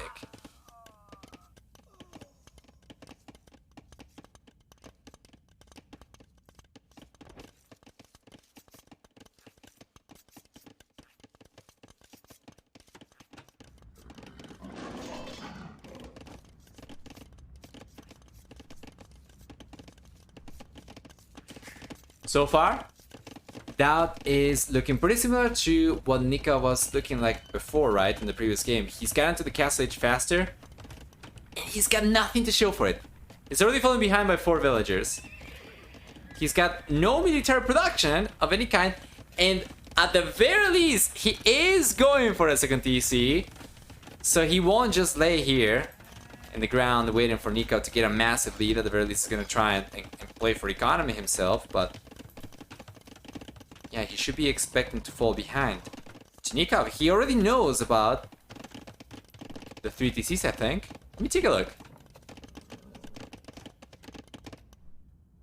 Nope, he doesn't know about this one, but he knows about this one, so he knows that Nicov is at the very least on 2 TCs and has been on 2 TCs for longer than DauT in any case.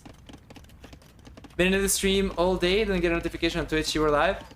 Well, I went live, I think, like pretty much exactly 12 GMT, or was it, I think like maybe 5 to 12 GMT? I think it was 5 to 12 GMT or something like that. Please don't lose to another boom with me and Marami. Oh, surprise! The skirmishers were waiting for the time to arrive. Now Nikov's army gets denied.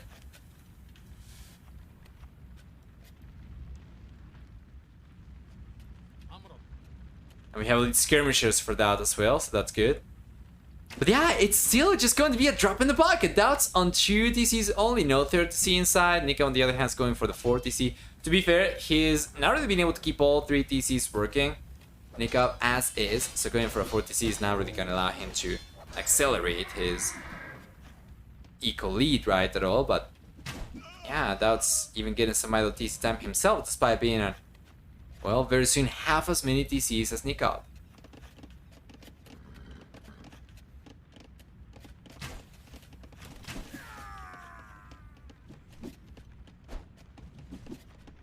Yeah, this time around, it's gonna be Nicov the one to go for economy while also going for the push. Ideally, now would be the time for him to send the villager forward and try to go for a siege workshop. That's going for the TC up in the north, that's good. 50 TC on the way for Nicov, okay. Who wants to go for castles when you can just defend yourself with pure TCs?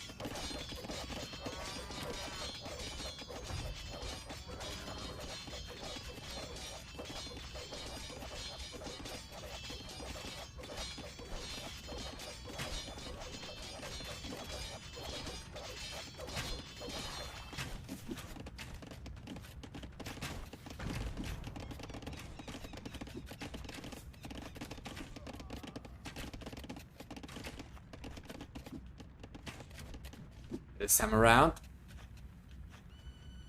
Nicov started to get a lead on both military and economy significantly earlier compared to what we saw DauT do in the previous one. Do you have 4 TCs for DauT right now as well? However, Nicov still to get the 50 TC up.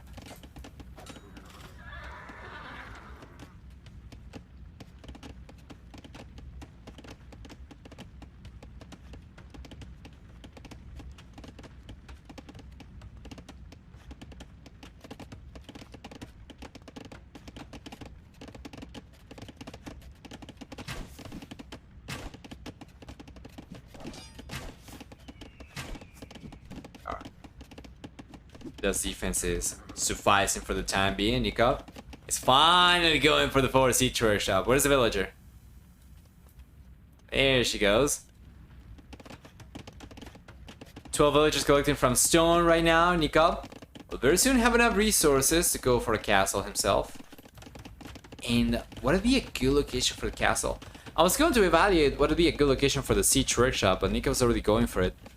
Castle will probably be very good around here, so that he'll be able to target both DCs at the same time. I'm pretty sure he should be able to. And then the vast majority of DauT's economy will be completely exposed, right?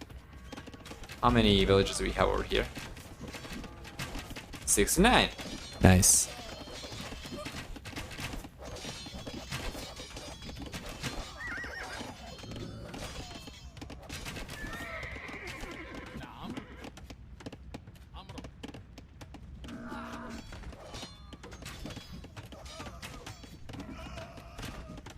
Here we go.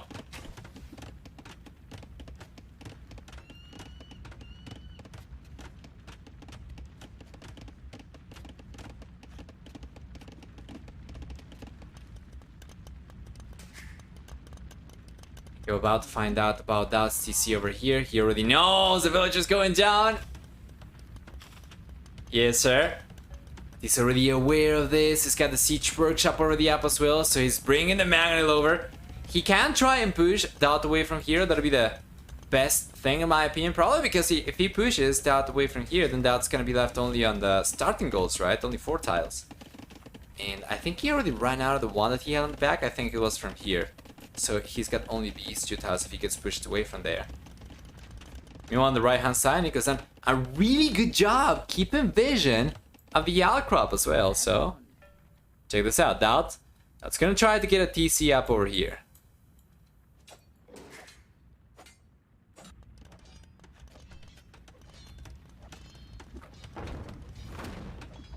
Nicov's already going to know about it.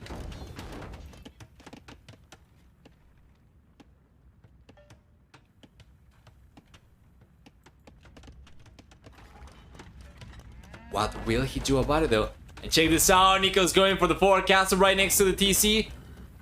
Isn't that a little bit too much though? He already has a siege over here. He's already going to push DauT away from these resources. I feel like going for the cast on the right hand side over here and push skirmishers down, take the mangonel down over here and just try to go for the castle in between the 2 TCs. Probably would have been better, but his call.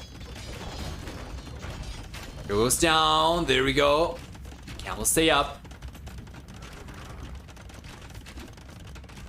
How secure is it long term? Well, very soon he's gonna have enough to go for yet another castle, right? He's got 8 villages in stone, so maybe it's not too big of an issue. But yeah, DauT is in hot waters right now. He's got only these villages collecting gold, and for a moment over there he was down to 0 gold miners. And that TC is going to come at a huge price if it comes up at all. I think DauT's probably going to end up losing the majority of the villages over here, not all of them. But we have some skirmishers coming over. The mangonels are going to stay here towards the south to zone the skirmishers away. And now the villagers, they get pulled away. That's are brought over around the north. And TC's coming up. It's not a TC worth losing villages for, by the way. This is only protecting gold. This is only protecting wood, rather. Nicov. It's gonna be on his way to the Imperial Age. He's making use of the market right now to go up.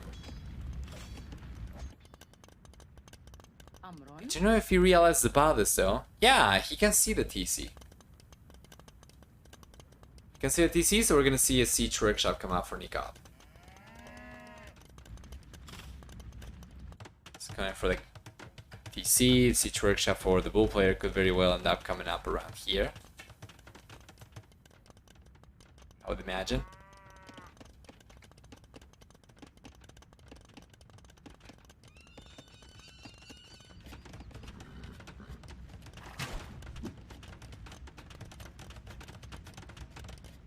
Like Nikov's position, outposts everywhere too. Yeah. His vision is fantastic, and his position is very good right now.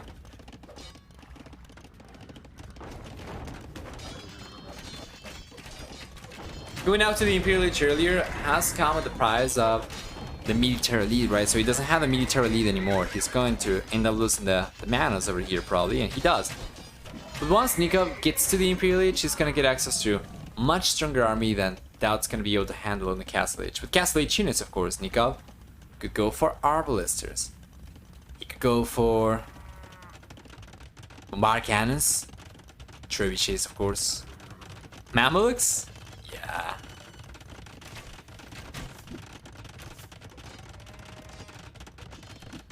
MCOS 1800 resources with modern days meta. It doesn't matter which 1800. Well, if you're playing with Saracens, that's going to facilitate. I'll be using the absolute crap out of the market as well compared to other civilizations. It's going to be so much more, or so much less punishing. In any case, so much more efficient. 3 castles, Mamelukes. Yeah. Seems about right. He's waiting until the Imperial Age to go for it. But yeah, the bombard cannons definitely can make a big difference. Now we'll see if he goes for chemistry at all.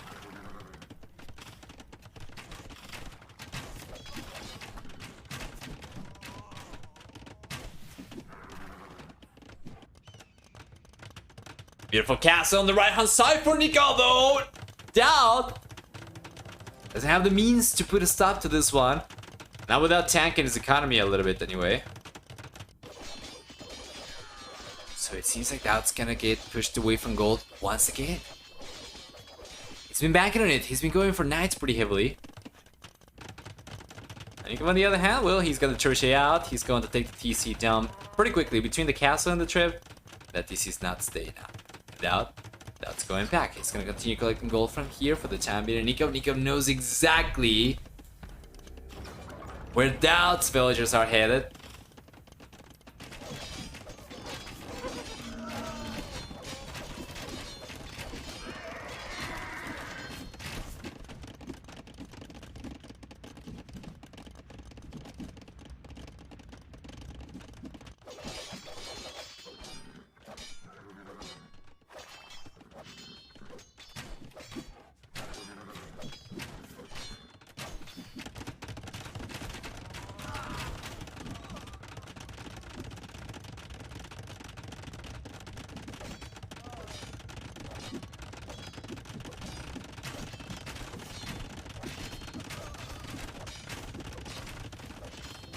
Another cast comes out for Nicov as well.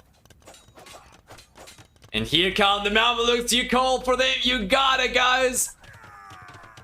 They're here. And we have a few more queued up as well. So it's not going to be just a rare occurrence.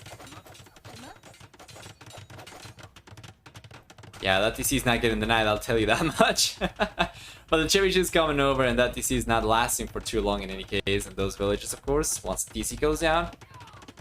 Well, we have a stronger amount of Mamelukes right now to take care of that.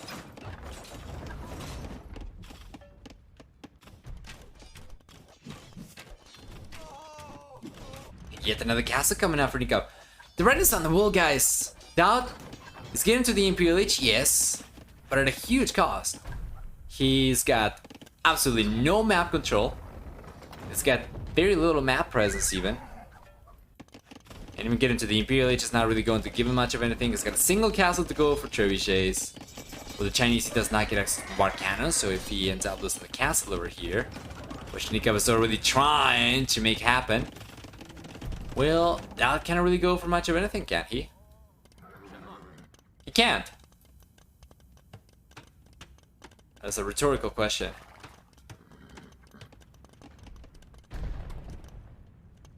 Villages on gold for DauT. Yeah, and you can wave the gold miners goodbye very soon. Where is he collecting gold from, by the way?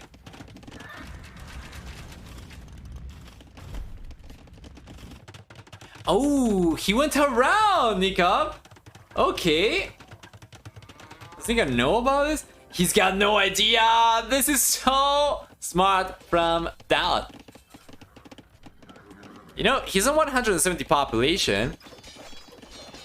Might just be the play that he needed. The village is collecting gold from here, and then the TC being up, right? He can go for extra villagers. Keep on collecting gold. Keep on surviving a little bit longer. His population's not too bad. Nicov is only ahead by about 25. DauT that's trying to get the TC down now himself. He's got camels. He's got Cavalier.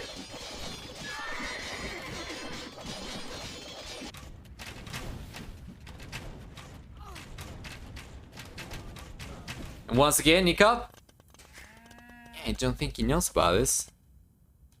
He's got no idea. He's trying to find out. Nope. Just going back home to try and defend against this.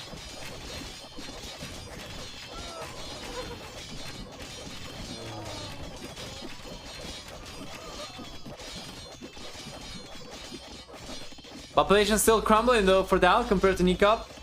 And the delta is significantly larger between both players' populations.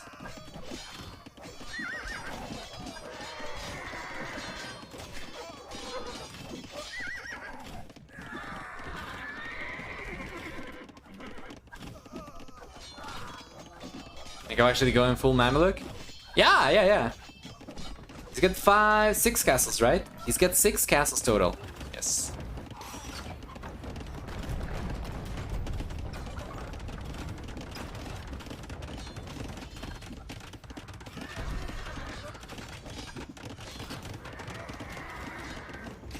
Yeah, there we go. DauT's going to call the GG. It took some time. Took a little bit longer than I thought it was going to. DauT, in a pretty similar fashion to what we saw in the previous game, was able to last a little bit longer than expected this game, but in the end, the outcome didn't change. The outcome was the same.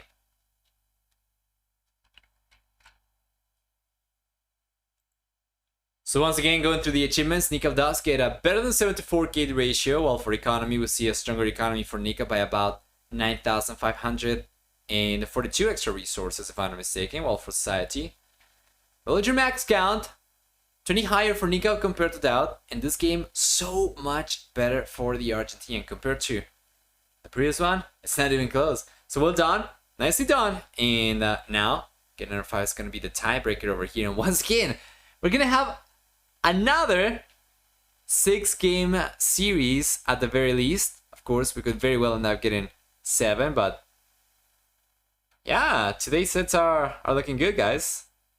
Let's go back.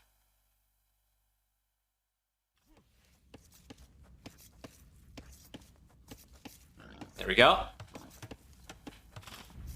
So game number 5 is here. Nicov 2, DauT 2.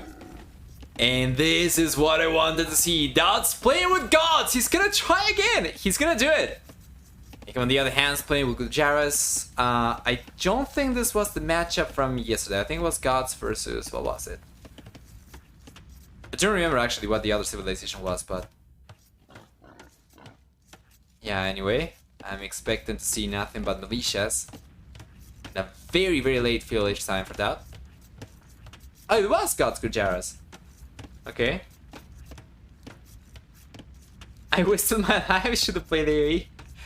Yeah, hindsight 2020. Yesterday I was thinking about this as well.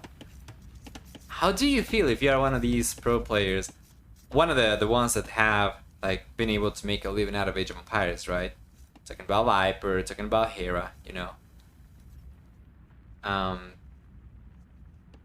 Because you just played the game because you liked it, you were good at it, and you've been playing it for decades, but you were probably never expecting to be in this position, right, in the future. Like, it was very fortunate. In the end, they were able to translate their skills into streaming, into making a living out of the game, you know, earning prize money. But this is what happened to me as well. Like, I never really thought of getting too heavily into games because I always enjoy them a lot, but I did see them as a waste of time. So I was like, no, I must study and I must secure a future for myself. And then in the end I was like, wait a moment, you can actually make a living out of streaming? I'm doing that. So then I decided to drop everything. Well, not drop everything, but I decided to give streaming a shot, and here I am a couple of years later. But you gotta wonder, what if I had instead just committed to playing the game and get good? Obviously, this is just cherry picking. There's a lot of very, very good players who are unable to make more than even minimum income, right? Minimum wage. By playing Age of Empires, it's not going to be big enough to sustain everyone, but you get the point.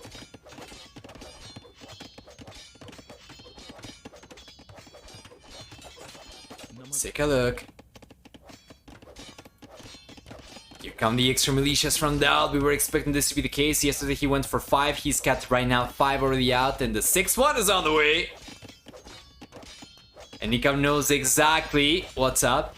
And this is made possible by the fact that you cannot quick wall your villagers around the wool lane. This is something that we saw in the past in Terra Nova Duos. Actually, there was a map like this, where the inability to wall around the wool lanes over here means that you're actually a lot more susceptible to these kind of pushes. And now DauT If he plays his cards right, he might be able to get some villages. Yesterday he was able to get about 3 villages, I think, from the wood line. Now he's got a bunch of militias over here trying to body block the villager, the weak one.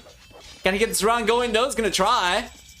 Nicov, he goes down into the fuel age. He's gotta go for the archer range. And now DauT's got the militias here to try and put a stop to this, but will he do it?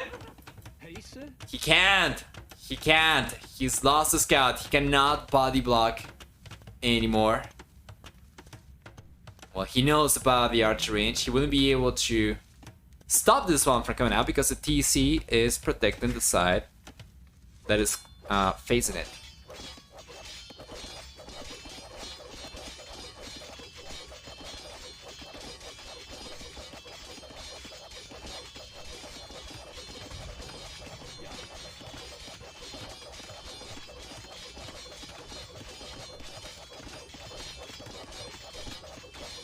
Man, you can't just stay there. He was able to get away with it for the most part, let's say, but you can see that he's only now recovering his worker efficiency for the last minute.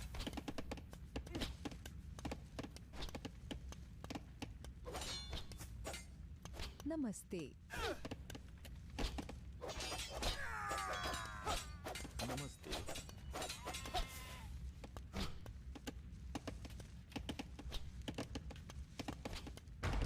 Go. Because being able to defend himself just fine. And compared to the game we saw yesterday, that was unable to really get anything done over here. He's gonna try and keep the militias alive so that once he gets to the fuel age, he can go for Minotaurs perhaps, but he's sending more militias in right now. And Nicov shouldn't struggle to defend himself. Just 2 archers will be enough to clean up any new militias incoming. So DauT's at this point, feels like he's wasting some resources.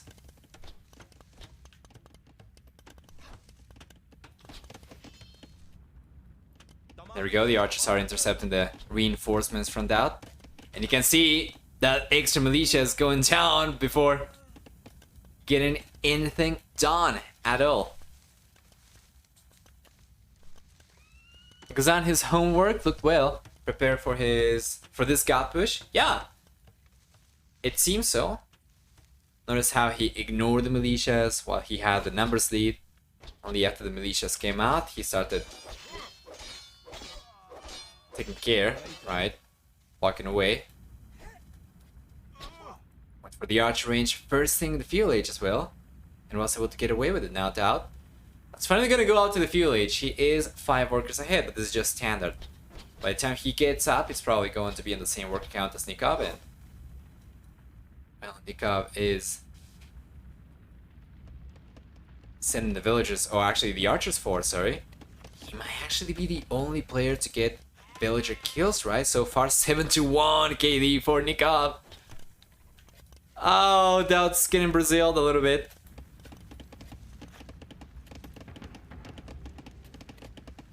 And he continues going for the militias.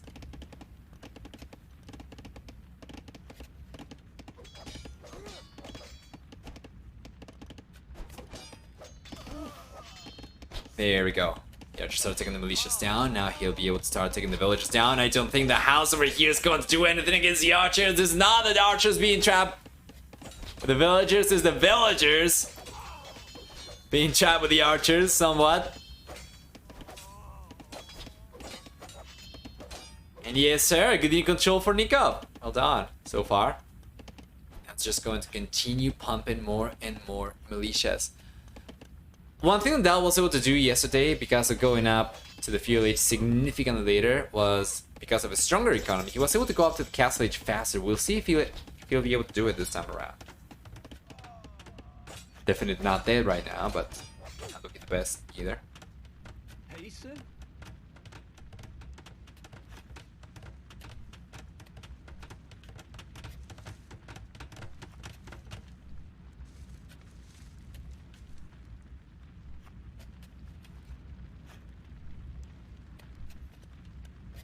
Beautiful. Dalbidax is not here, mind you too. He's going for skirmishers. It's not really looking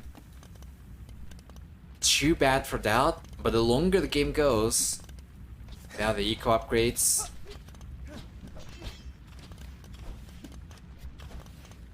rougher it's gonna be. However, he will be the first one to get to the castle age. It seems like this was a very calculated move. Might not be able to gather quite as many resources in the long term compared to Nicov from this point onwards, but going out to the fuel age later, he was able to get more resources in anyway. And it seems like he's gonna be the first player to click up to the castle age, although he was getting very close. Now he's kind of falling behind a little bit.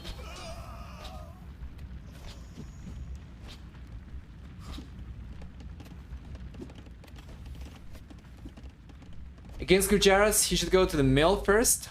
The mill was around the TC. I do understand that he wanted to put pressure against the Lumberjacks because they were unable to wall themselves. Especially after that worked out yesterday. He could have gone for the mill, but of course, that wasn't really going to get any villagers down. He could have tried to repair the mill as well.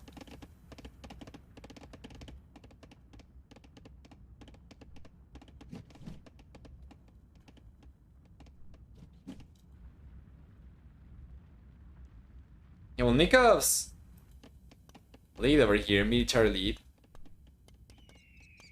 Seems like it's going to wear out a little bit, and DauT's eco lead, which right now is not much of a thing anymore. He's lost 2 villagers, he's behind by 2 workers right now. Is no more either. He doesn't really have enough food to even think of going out to the castle age anymore either. And Nicov's looking much stronger right now. From this point onwards, if the game goes well for both these guys, I'm liking Nicov's position a lot better.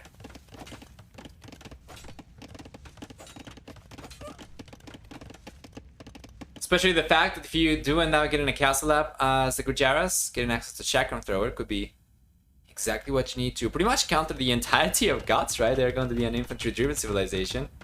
Chakram's going to be so good. Whoa! Gus, thank you so much for the resub. 7 months already. This is the one thing that I'm going to miss as well, the streak. I'll see if there is a way for me to store the current one someplace. But it's very much appreciated. Thank you so much for the support.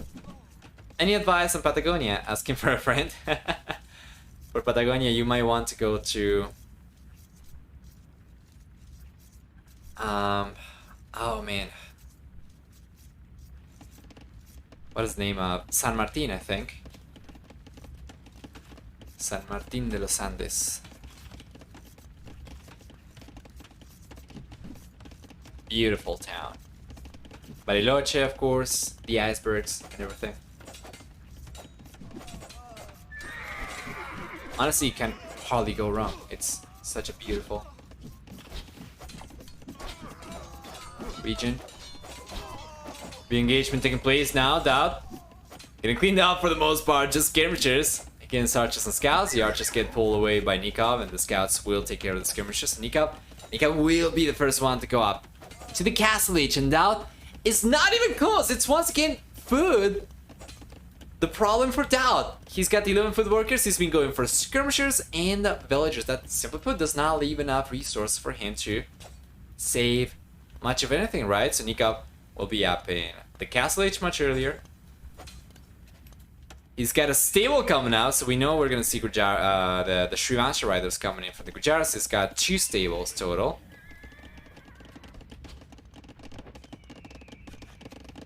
And he's taking full advantage of the center food as well. This is something that DauT was able to take advantage of yesterday. He was able to leverage this, but now it's not so much the case.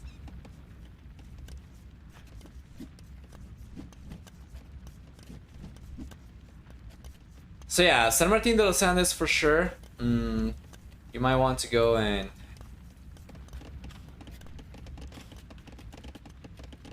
take a tour around Bariloche. It's very nice. You might want to take a look at the Perito Moreno Glacier. It's all very good. So scouts have been dancing around the spear for so long, and they're going to continue doing so as well. Oh, he takes one hit over there. But it doesn't matter. Nicov, he's got a massive head start to the castle age, and now got the Shiransha Riders coming out. This is not going to be the first one. He already had one forward. It's not the best unit control, mind you, for Nicov. Should still be able to clean this up, but it's taking a little bit too much damage from the spear. Yeah, this is not the best. It's not the best. Now Nicov's finally taking care of the units. Oh, what is DauT doing up in the north? All the way to the corner. He ended up losing a villager over here already.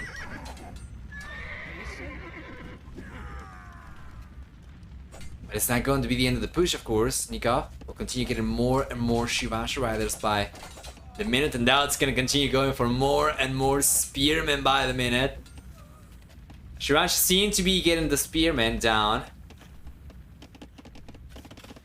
in hand-to-hand combat, but it's definitely not going to be cost-effective, of course. So let's see if you can get some damage down over here. As DauT's got some villages exposed still. Managed to quick wall some villages, but the rest are going to be exposed still, and we're going to see a village going down over there. Yes, sir. Yes, sir. That's going to be 2 villagers, 3 villagers down so far. 6 villagers down total for DauT. Nicov. Nicov's going to start going for archers right now. Does he have a second archer range elsewhere? He's going for it right now as well. Makes sense. So that gets to the castle age. Pikeman becomes an option. The Shivansha Riders on their own are not going to suffice. DauT knows it. Nicov knows it. He's going to react to it. The second archer range will allow him to double up his production potential.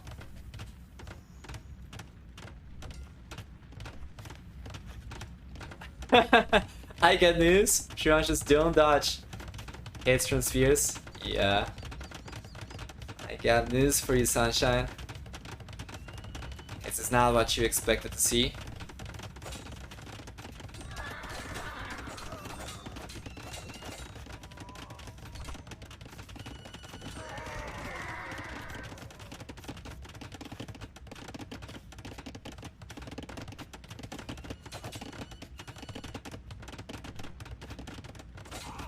Nice round. That was a beautiful. Here's Knife Type.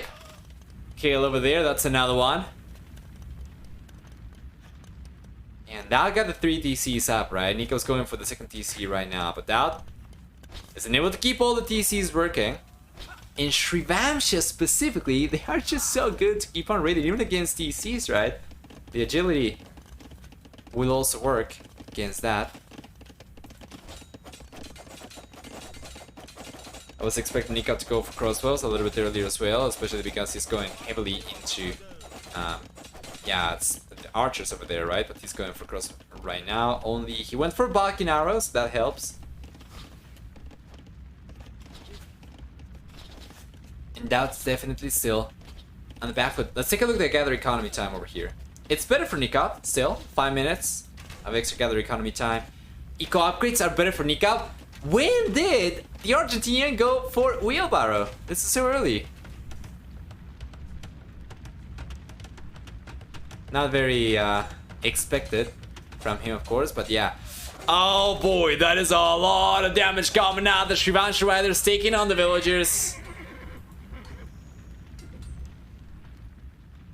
That is an absolute massacre. A single villager escaped. The rest went down and down.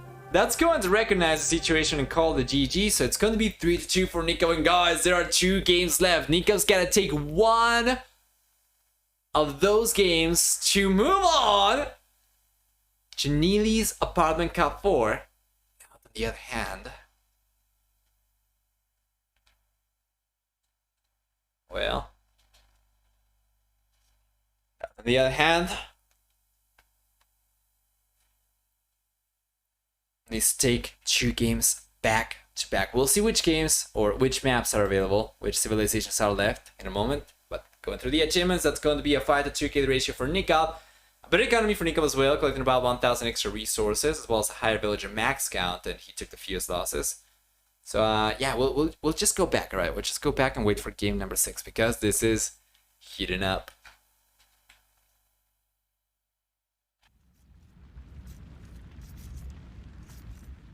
So here we go. Game number 6 is here, everyone. A match point. Nicov 3, DauT 2. Berbers versus Spanish on African reed beds. Nicov up in the north with the Berbers is going to get 15 to 20% cheaper stable unit production in the Castle of the Imperial Ages, in addition to 10% faster moving villagers, 10% faster moving ships. It gets for the team bonus access to Janitor, a mounted skirmisher type unit, while DauT playing with Spanish instead is going to have 18% faster attacking gunpowder units, is going to have 33% faster working builders, in addition to no gold cost on blacksmith upgrades, and then it's got also a bonus with, I don't think it's going to be relevant over here, which is just for cannon galleon, right, which shoot faster moving projectiles which behave as if they had ballistics, if I'm not mistaken. But yeah.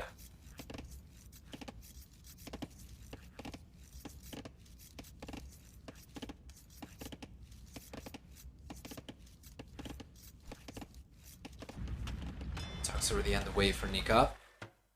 Should be coming out faster. Or DauT.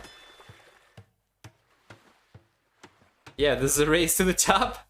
That's coming on top, but it's just a very small difference anyway. It's fine.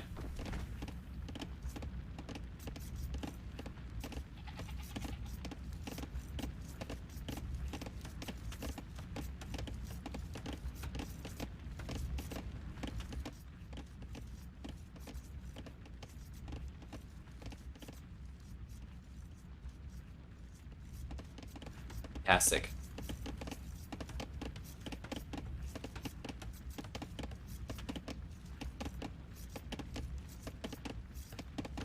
Will start coming in already for Nicov. He's very close to the corner, and DauT's going to be kind of a similar position as well. So he's also taking the time to get the walls up over here. Now this map is a fixed generation type of map, or close to it, where the TCs are going to be in the same position every time. We are going to have the pawns in the same spot. We are going to have the golds over here, the stones in the same spot as well.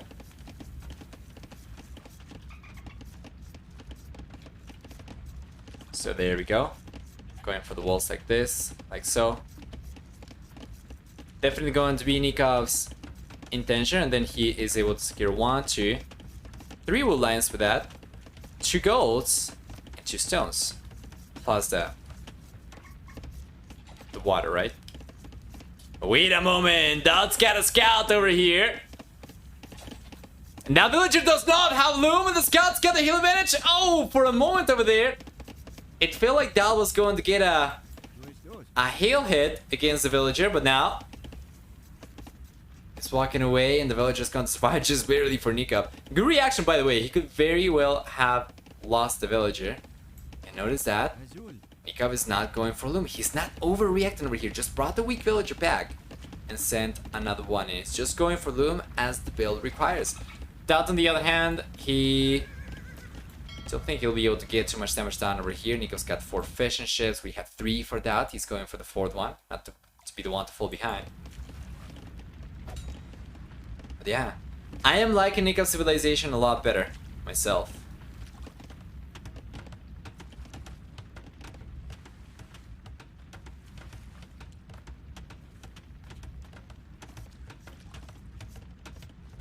I'd go for loom if I were willing out that far.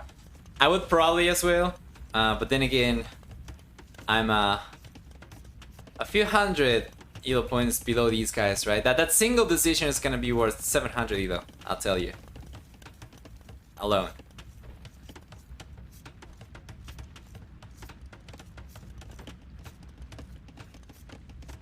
I'm liking DauT's walls more. Let's take a look at DauT's walling. Let's check. How's the grind going? I'd rather not talk about it. It's been very hard for me to prioritize playing more.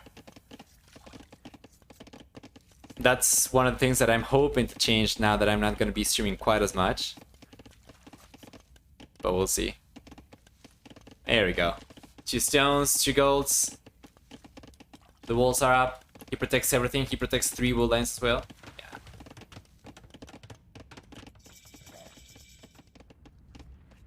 probably my one New Year resolution that is kind of falling apart a little bit. Everything else seems to be going really well. I think I have like a 90% success rate in practicing German. Not in the sense of like being correct 90% of the time, but rather like doing it 9 days out of 10 or so. I think so far since the year started, I think I have practiced or I have studied German every day except for 3, if I'm not mistaken.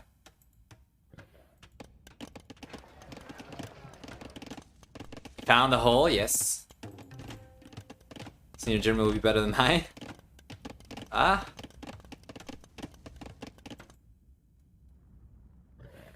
Perhaps. Vielleicht. Castle Age is on the way for Nicov, DauT. Yeah, should be on his way to the Castle Age as well. He's collecting stone. We know it's going to be a play for conquistadors.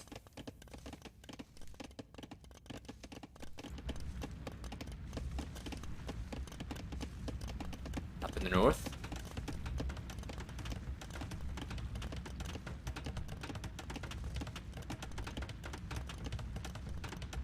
Nicov is collecting quite a lot of stone himself. He's gonna try and make a play for camel archers. He knows what to expect from DauT. He knows exactly what he needs to counter it. And DauT, what is DauT going to do though? Camel archers start popping out for Nicov. What does DauT do? Conquistadors won't cut it.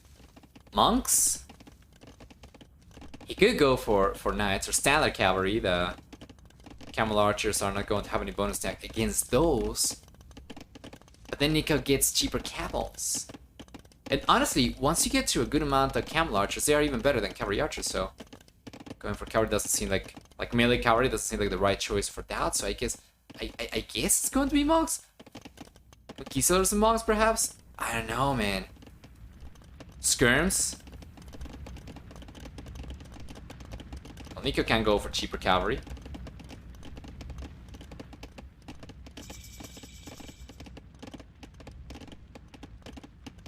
Well, your German grammar is that a jab at my pronunciation? I think I might have messed it up. Yeah, it's pronunciation has been pretty difficult for German for me, especially because of how I haven't found the pattern yet. To be fair, I haven't really done any research about it. But it's been very difficult for me to pinpoint when the CH is going to be pronounced one way and when it's going to be pronounced the other way. And then the sound that it makes, it's different than any sound that I have learned to make for the English language. And different from anything that we have in Spanish, of course.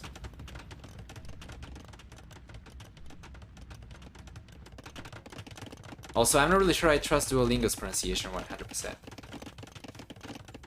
That's something I want to fix, but I haven't really prioritized too much. Just wait until you move to, onto the Dutch G. I think I might have seen it already. Like for, let's say, vintage, that kind of thing. I'm not really sure. I'm probably butchering it, but yeah. Kiso's finally on the way. DauT got the castle up. Nicov got the castle up. He's got the camel archers on the way himself.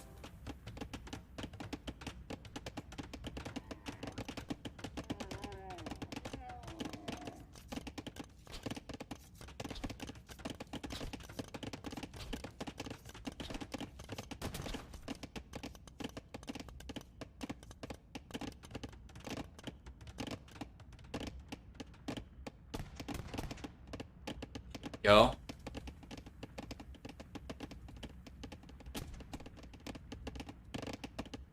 Yeah, camel archers are going to take care of these conquistadors, no problem. They should be able to take care of the conquistadors anyway.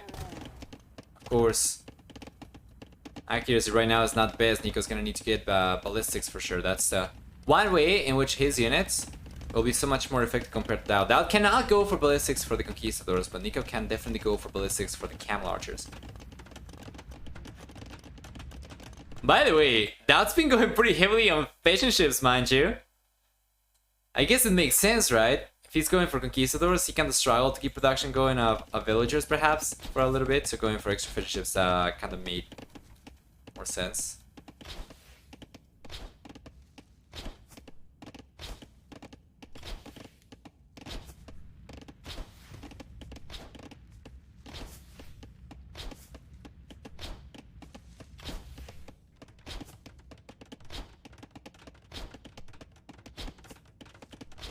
The action from DauT.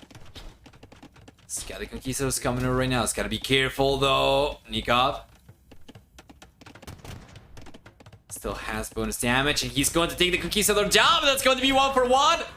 The sheer attack of the conquistadors is working really well in favor of DauT. He's going to clean out the camel archers in a way that you're not anticipating to see from Spanish versus Berber skirmish over here. Conquistadors versus camel archers, but that was really well played by DauT. Notice how he closed the gap, and he utilized the nasty attack stats from the conquistador to his advantage.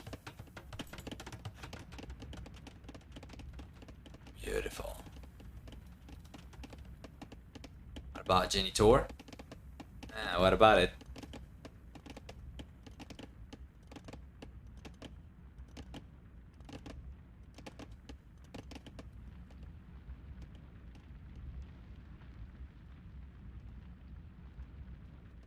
Could be an interesting counter unit.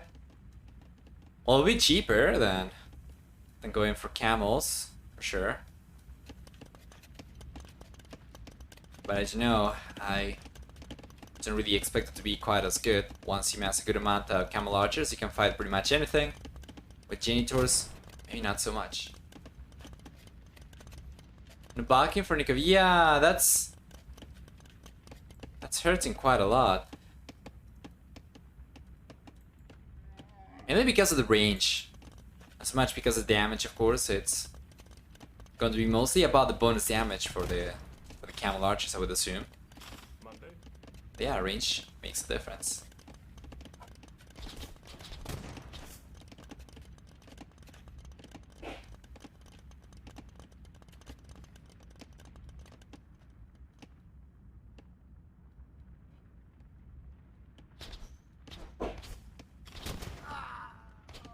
Beautiful. Finally, the camel archers should come out on top over here. So long. Nicov keeps his distance. Easier to do right now with Balkinaro, but yeah, he's going to close the gap over here. I understand it because he does not have ballistics right now, which I've been advocating for a while. But in the end, closing the gap is just going to make the conquistadors stronger, actually, so I'm the biggest fan of that. There's a second castle coming out for DauT. That could have been a lot worse for the red player, by the way. He ended up getting a couple camel archers over there. Not too bad. With the second castle, he doubles his production potential. Nicov has got the resources to go for a second castle himself. And he's bringing the villagers over. This is not going to be for the castle, though, is it? 3 villages alone? He's not playing Spanish himself. He's got to take care and respect the conquistadors. That castle could very well end up getting denied. Yeah. He's going back. He has to. Simply put, has to.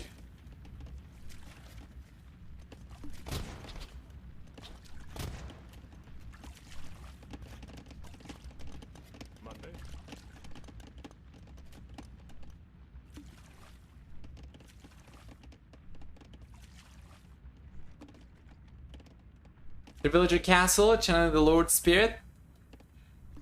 Yeah, and he almost gets it.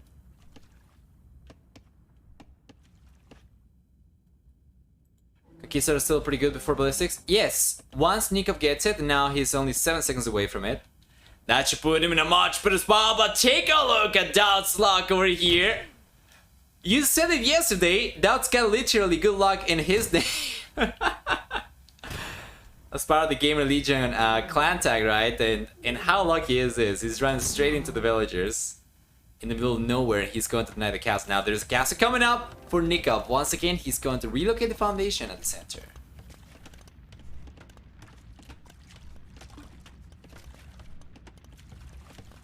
Nicov's got ballistics. Should be in a better position.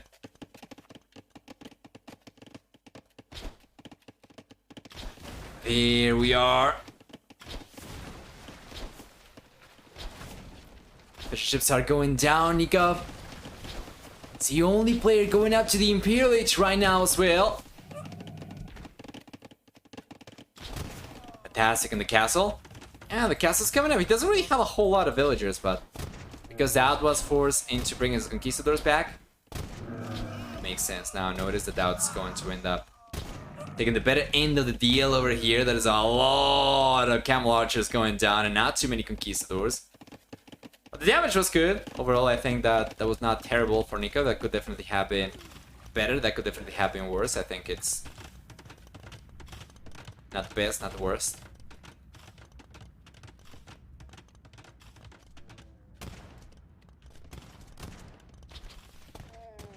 Yeah, and DauT's gonna be the one to go for the castle on the left-hand side. Those spots to the sides, left and right-hand side, those are the only sources of additional gold over here on the map. So if you take a look, each player is going to begin with their standard golds over here on the back. It's not going to be quite as standard as on Arabia, for instance. Just going to be 2 golds as opposed to 3. But we have like 3,000 left over here. Once that's out for Nicov, it's going to be out for good. DauT, on the other hand, he has 3,800 gold, so he's gonna try and transition his gold economy over to the left-hand side, and that means that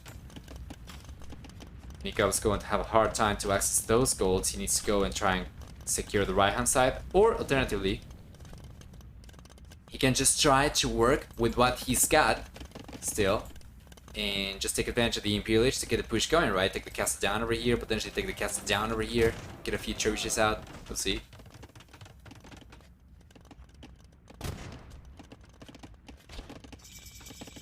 Imperial Age is here for Nicov, and DauT's gotta feel.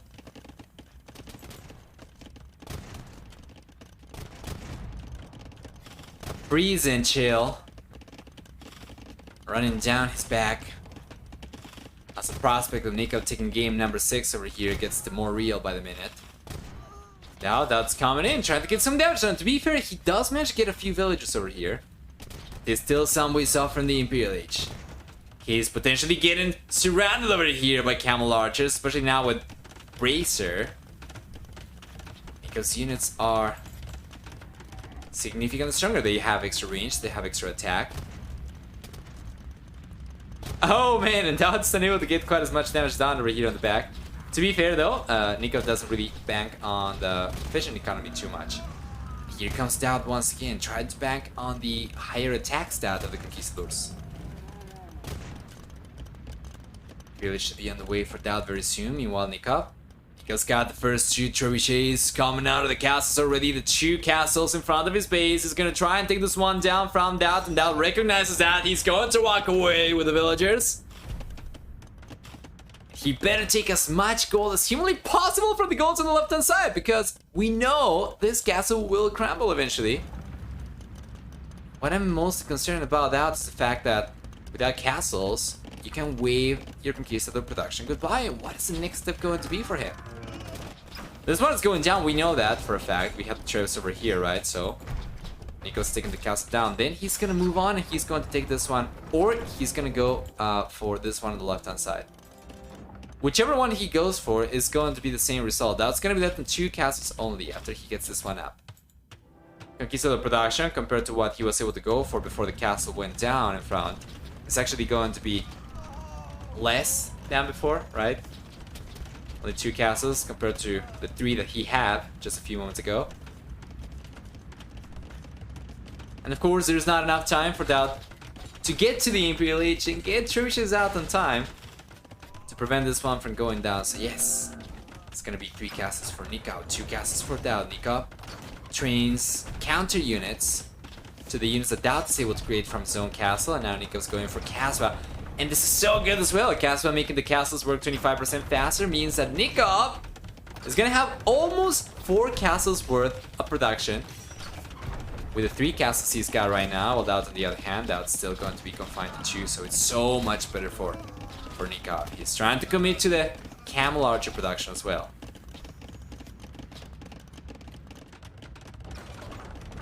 Got some crumbles for DauT. Now Nicov's gonna try and go after the next fortification.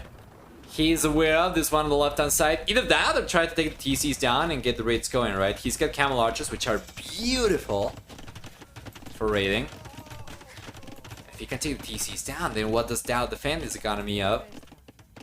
76 villagers over here with? Well, not too sure.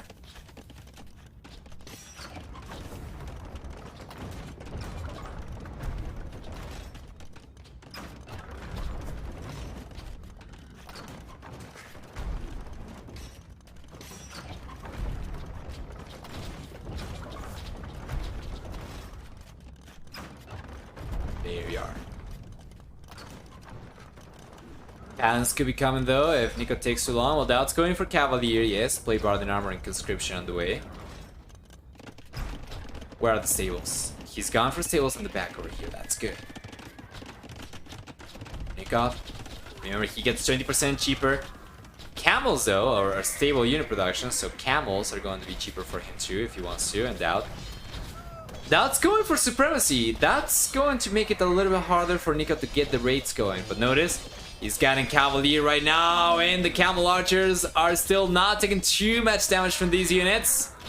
The Trebuchets still continue putting pressure over here, and even though DauT managed to get a little bit of a surround over here, in a sense, it was still not strong enough. Nikov's getting to a good amount of units. These guys, these are not even elite, but they are already so strong. He's got Bracer and Chemistry. Once he gets elite though, this will be so much stronger as well.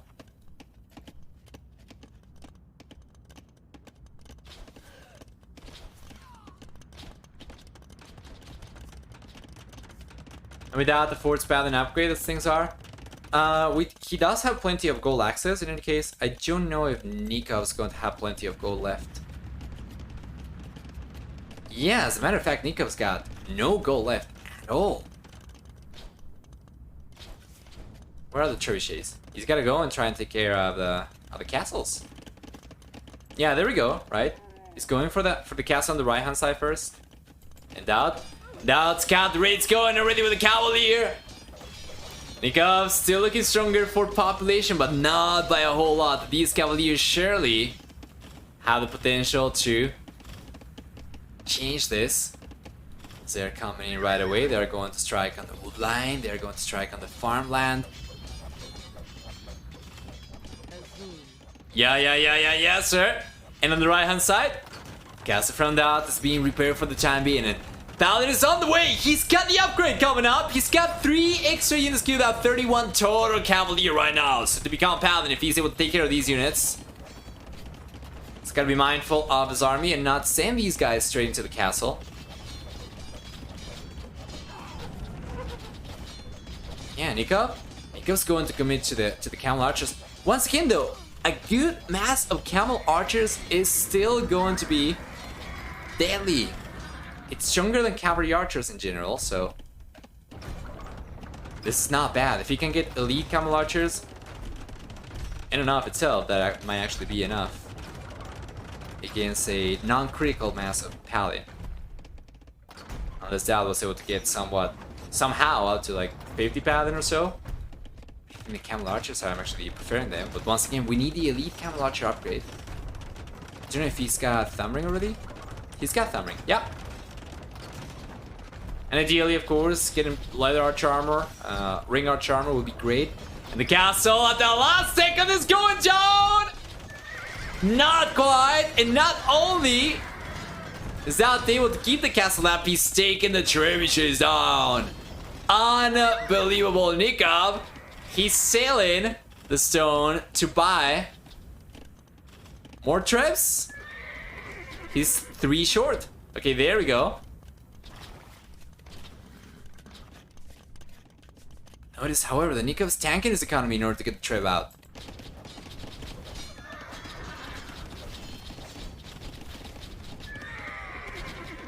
Absolutely fantastic for DauT to keep the castle up, yes. He's in the Imperial Age, though. I'm kind of wondering why he's not going for churches himself. Of course, he cannot really afford to go for it right away. But if he saves for a few seconds, at the very least, should be able to go for it, right? And if he can take this down, then he kind of removes a little bit of the immediate threat from Nicov. Right now it's just going to be extremely expensive for DauT to keep the castle up if he has to. Especially if he has to keep on buying stone.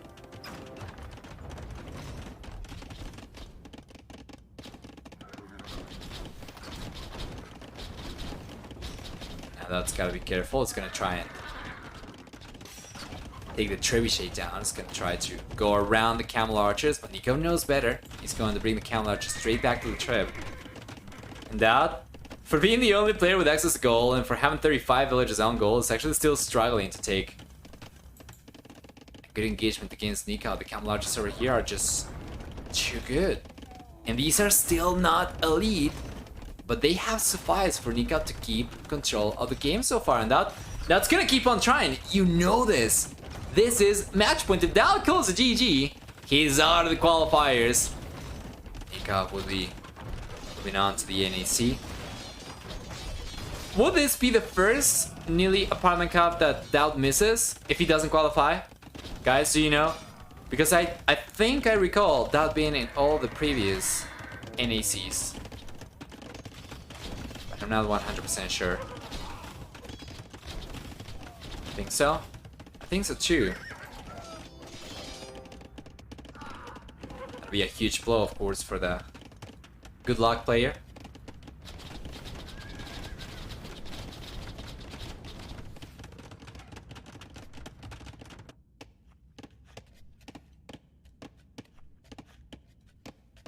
Here comes Nicov. Very, very close to 200 population still. Abusing the market for resources. So that he can continue his production, right? He's got more camel archers on the way, and these are still not elite. But if he's able to take the castle down over here, it's amazing how he's been able to stay in trebuchet production despite all the losses he's been taking, despite the fact he's got no access to actual gold. Yeah, if he can get access to just one of the extra golds. Just one of the extra golds. That's gotta be game over, right? How is that ever going to stop Nicov when Nicov has access to gold compared to right now where he's just been surviving by using the market? Yeah, Nicov's banking on the fact that DauT's keeping the stone price kind of up, right? He's got a good amount of stone over there, but it's still not the greatest. And the churches go down once again, and DauT's going to sacrifice a paladin in order to keep the castle up. This is the win condition. If Nicov takes the castle down, DauT finds himself in a much worse position than he is right now. DauT's able to keep the castle up. He's going to be the only player with access to gold. And Nicov, by the minute, is going to have a harder time getting access to extra resources. Right now, he's completely bottomed out the wood. He's completely bottomed out the wood. That is not good anymore for him. So now he's going to try and protect himself. Going for walls around the churches because he's tired of losing the trams. To the paladin push. Or to the paladin dive even.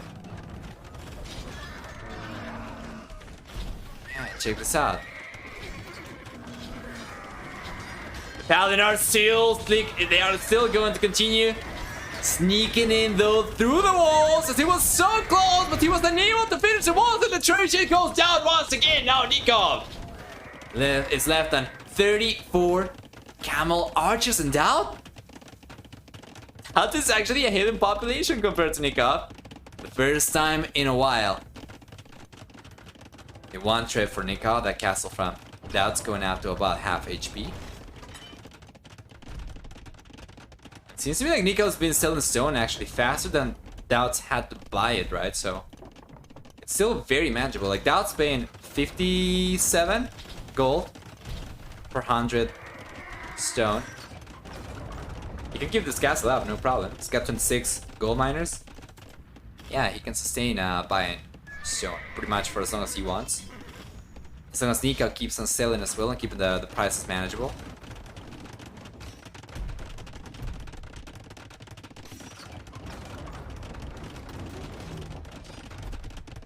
Nicov has lost 100 light cavalry worth of trebuchets.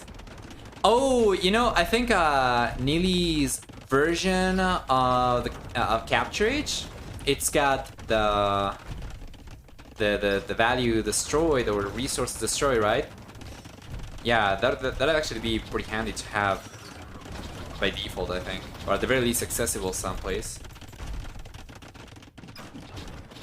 It's right now available by default in team games only, I think.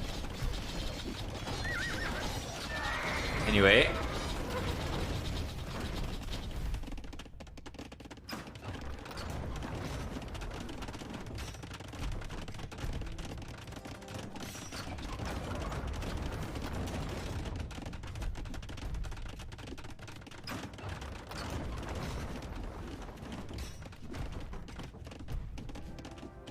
So still staying up, but not for much longer. We had 2 churches right now, and DauT is going around the quick walls from Nicov, and it seems like this might finally be the push that takes DauT out of the center, or actually out of the goal over there. Well, you know what? While Nicov focuses on taking the castle down, which he is still unable to do, by the way, DauT's just going to raid the crap out of him. Back. He's got Paladin coming over on the left-hand side as well, and Nicov's done a really good job keeping the walls up in any case.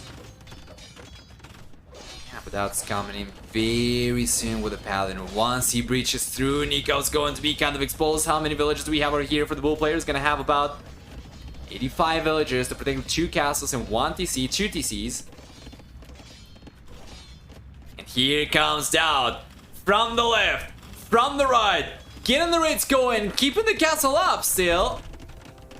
Unbelievable. You would expect at this point that DauT would have gone for bombard cannons like a while ago already, right? Given the amount of gold that he had, but he's taking quite a while to get chemistry up. So now he'll be able to go for bombard cannons finally, and he needs it. The Paladin cannot get to the trebuchets anymore. Not going to stop him from trying though. Or is he just gonna try to keep on raiding? It was a tense game so far. This game is hanging from a thread. For both players, if Nicov ends up losing this army, he's out of the game. He simply put cannot replace it. These are still missing the elite upgrade. And if DauT loses the castle over here, then Nikov's going to get access to gold. He's been able to hold on this freaking far without a goal. Just imagine what Nicov's gonna be able to do once he gets access to the precious. War cannon though is coming out finally for DauT. It's taking forever though. This gotta be the most excruciating training time for DauT for sure.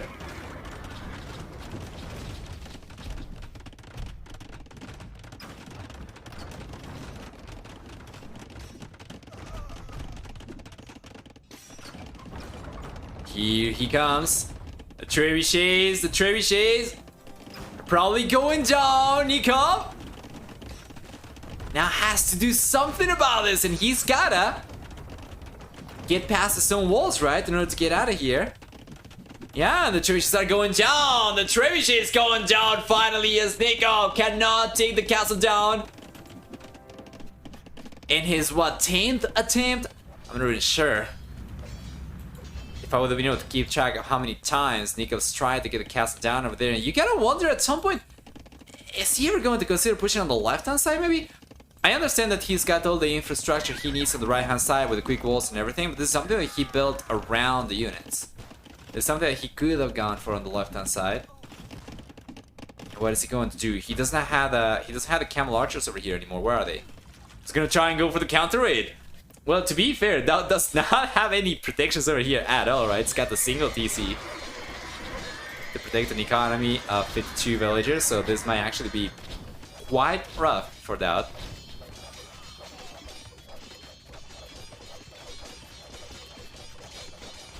Yeah, he's actually getting away with a lot of damage here. DauT's still looking stronger, 12 extra workers, and it's going to be a counter raid. It's gotta be a race to the bottom where Nicov. That's unfortunately the lesser hand. DauT's paladins are going to be overall better at this. At the task at hand, at raiding. It's gonna be the only player with still access to gold, so he can go for more bombard cannons. He's got trebuchets, right? So he could potentially take the castles down from Nicov, and Nicov on the other hand, yeah, he's got like cavalry and he's got the raids going, but DauT's been able to do probably as much damage as Nicov's been able to do in the last 5 minutes, right? As both players are going down somewhat evenly in working count, which is going to represent the larger percentage of units lost for Nicov compared to DauT because of the higher starting point of DauT. Yeah. The bombard cannons, the trebuchet, moving over the right hand side. DauT's bringing the villagers over to keep the HP of the units up as well. He's gonna try to target the castle next.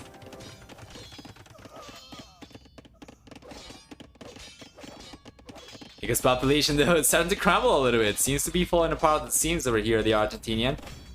He's gone down to 18 camel archers, down from, I think at the highest he had like 50 or so, right? Camel archers. Has gone down to 18. He can only go for light cavalry. Doesn't even have the resources to go for the Hussar upgrade. While DauT on the other hand, playing with Spanish, he can go for Hussar if he wants to, but why would he when he can clearly keep on going for Paladin? He's got 51 gold miners. I just don't see a world in which Nicov is able to raid DauT, given the units at hand. And really well played by DauT, yes. He had to take this game. The game is not over, of course, but it's looking very good for the GL legend.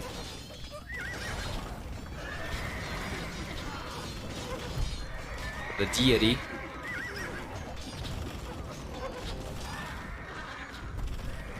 Yeah, and it doesn't seem like Nicov will be able to put a stop to the push, right? Be able to get the trebuchet down. The bombard cannons are still staying out. These light cavalry are getting surrounded by Paladin, and DauT's got more Paladin on the way. 14 queued up, and Nicov's going to call it GG. And what an absolutely nasty series over here.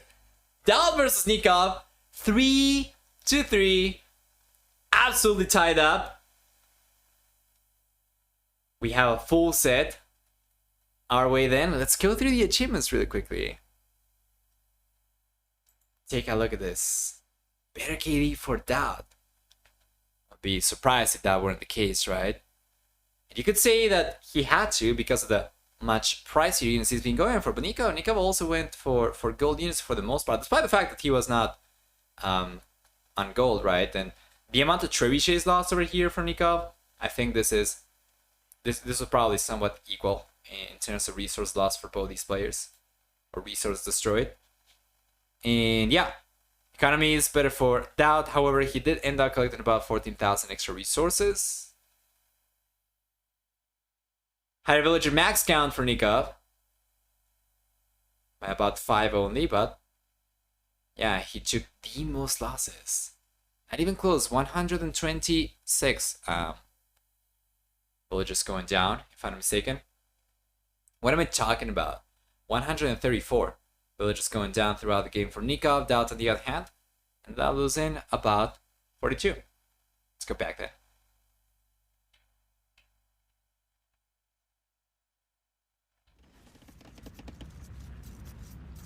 Game number 7 is here, the last one. DauT versus Nicov.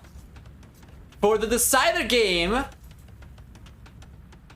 that's going to define who is the next player qualifier to NILI'S Apartment Cup 4.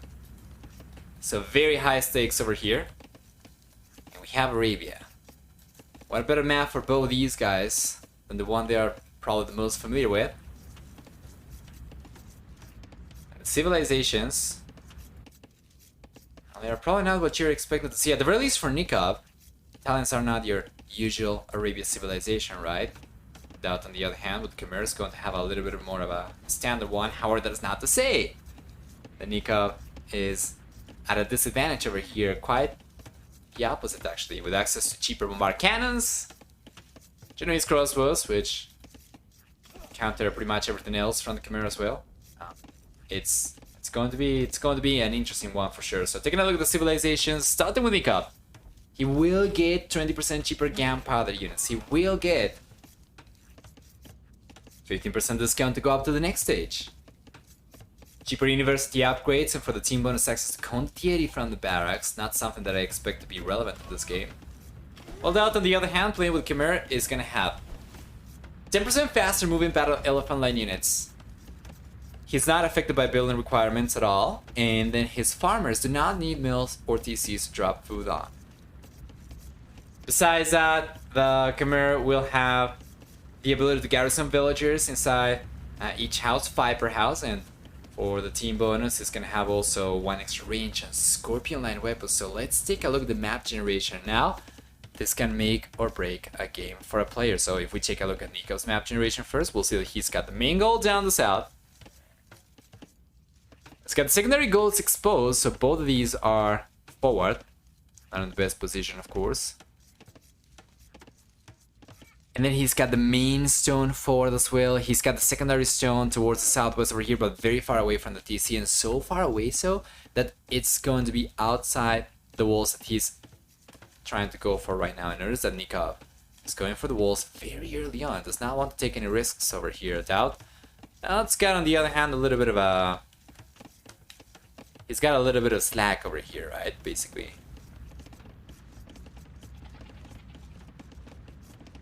You can just use the houses to defend.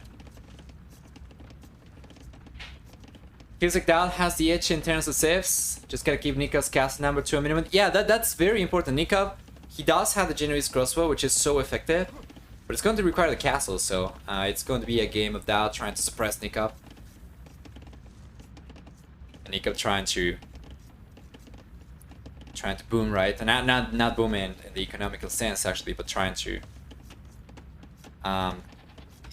you probably understand what I'm trying to say. It's just gonna try to get away with it.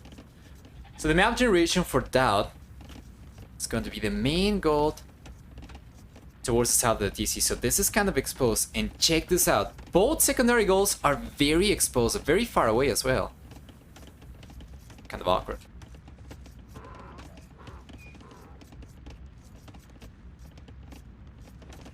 As for stone, on the other hand, we have the main stone on the left-hand side, kind of exposed. The secondary stone is so far away. Man, this map generation for DauT is not my favorite, let's put it that way.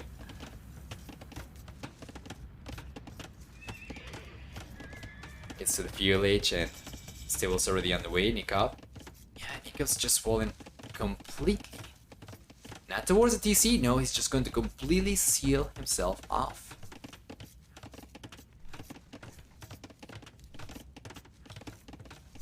Both have rather rough bases. Yes, Nicov at the very least has the main goal somewhat on the back, and the walls he's gone for would allow him to protect this one. DauT's got the main goal at a kind of a comparable distance compared to Nikov's main goal to his TC, right? But it's going to be forward instead, so it's not great. It's not great, and he's going for the walls around it, so he's going to try to go for the walls towards the TC probably. But he's not going to be sealed like Nicov.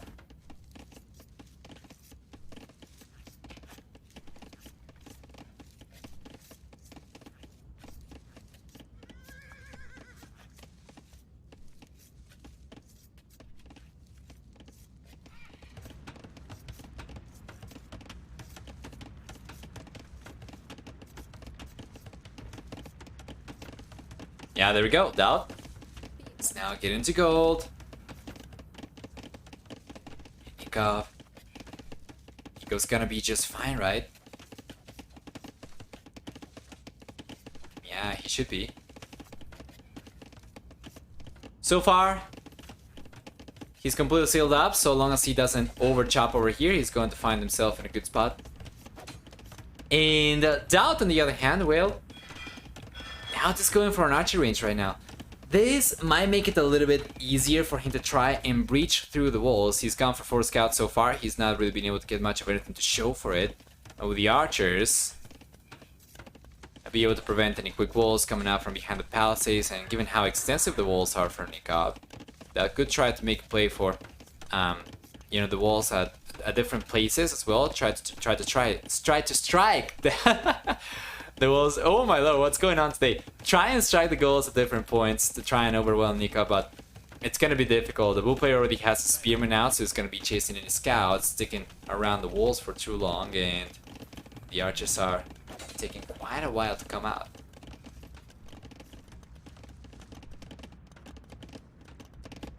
Say again? Yeah, yeah. Please don't. Don't make me say it again. Everything's looking pretty good for Nicov so far. He's not taking any damage. He's got a lot of food, a lot of gold over here. He's getting very close to having enough resources to click out to the castle age and DauT.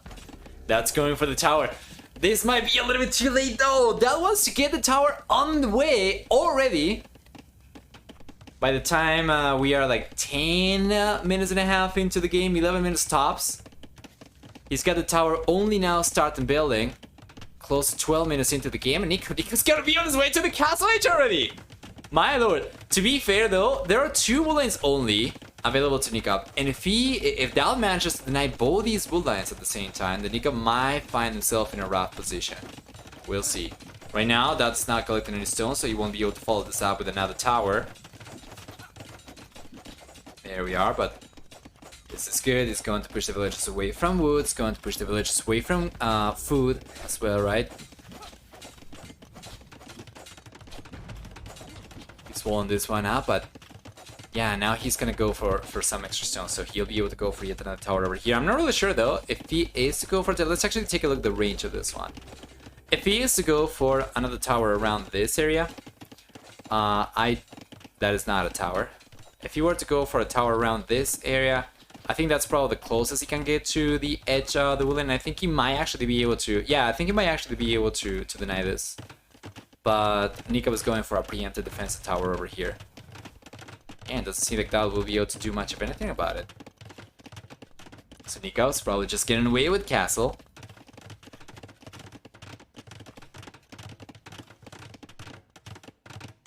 Tower's coming out. DauT's realizing about this though. He's got some archers. He's got fletching, but the tower comes up. And DauT's going for another tower. This is not going to work at all. The tower from Nicov is beyond the wood line.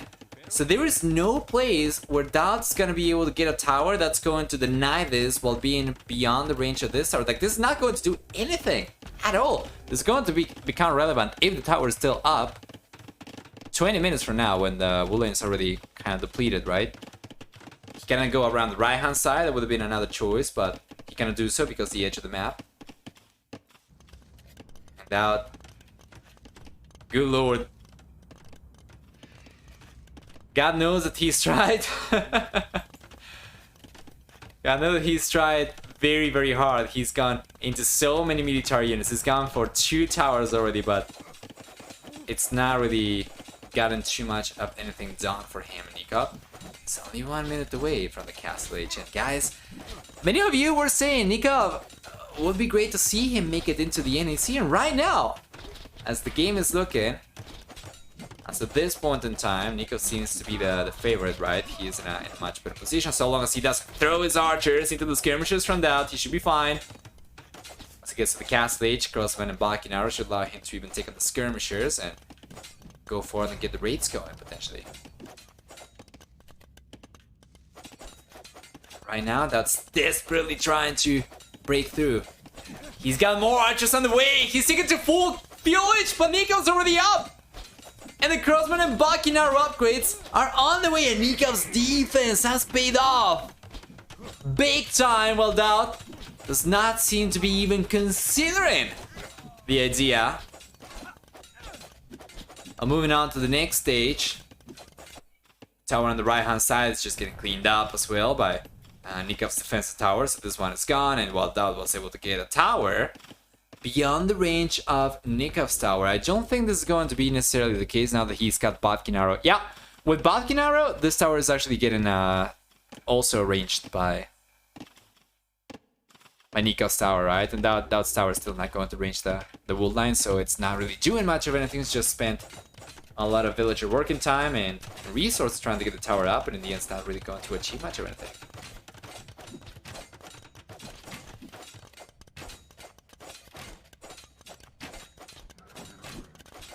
Weirdly, only Nicov got a villager snipe. Yeah, probably a villager trying to either get the tower up or repair the tower.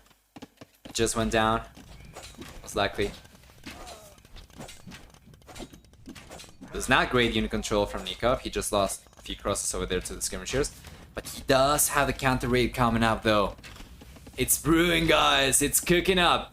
Bakinaro, Crossman. It's not bad. Just gotta be careful. There is a defensive tower by the gold for DauT. Seems like the red player might be able to click out to the Castle Age in a moment. Nicov. Nicov, interestingly enough, decided to go for the push over here. I do not disagree with this, because he already had a good amount of archers while going after the Castle Age. So long as he just went for the Crossman upgrade and Bakinaro and then tried to make, try to do some damage with these units, that was not bad. But I'm not 100% sure if I agree with Nicov going full military only. He's got extra crossbows on the way.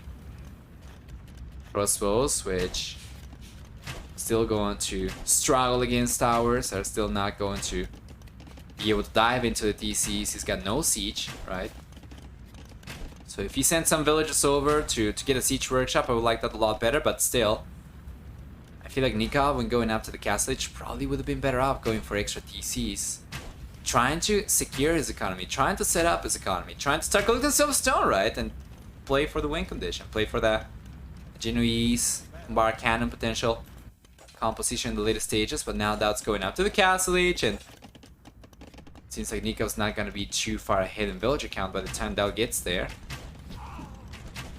Yeah, and the red player is actually managing to defend himself really well so far.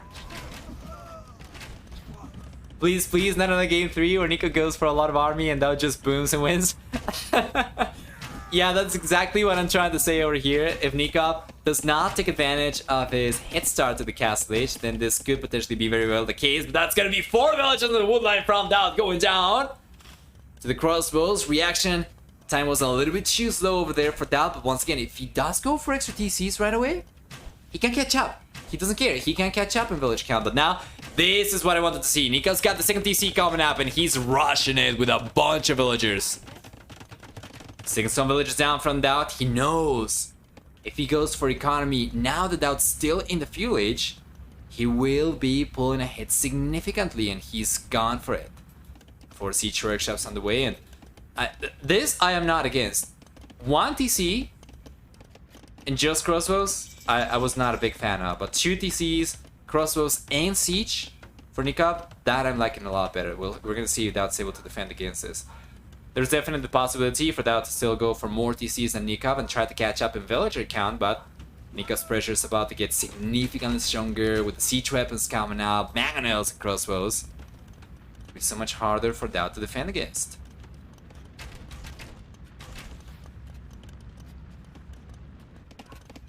University on the way for DauT. Ballistics, I presume. It's just got an elite skirmishers. Leather arch armor's on the way, +2/+2.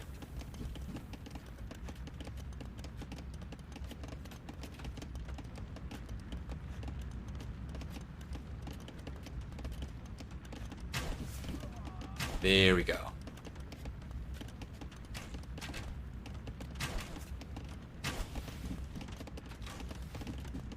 Overall, Nikov's pressure is looking good. He's going for his own university as well for ballistics. And the third TC is on the way now. This is looking a lot better for Nicov from this point onwards. Both players play the game perfectly. Nicov comes out on top. 100%. It's going to be, unfortunately, DauT's position right now to play for. It's going to have to fish for Nikov's mistakes over here in order to still have a chance in the game. And all this because DauT's heavy commitment to the fuel age. And you cannot really blame the Serbian player for it. His map was pretty crappy. To be fair, both players' maps were pretty bad, but DauT's map was that little bit worse, right? And he needed to kind of keep the focus of the game around Nikov's base, but by the time he had invested so many resources into going forward, he wasn't able to get any damage done. He doubled down. A little bit of a sunk cost fallacy over there. Worked out, in my opinion anyway, and it's not worked out so far now. Nikov's got a great lead. 93 population versus 68.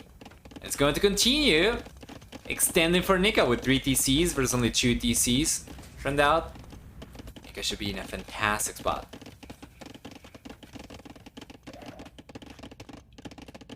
Why send the 2 manos back? He's got more on the way, right? He's got the third one over here. He's gonna go pressure with this one. But yeah, he could have just sent one back to pressure. I probably would have preferred for him to either send the 2 manos back and then send the crosses and the other manos forward, or send 1 mano and some crosses back and then the other manos forward. But right now it seems like a little bit of an overcommitment. To be fair though, he right now has such a lead that this is not going to make a difference. But if the game was a little bit closer, this could very well be a scenario in which ends up costing Nicov.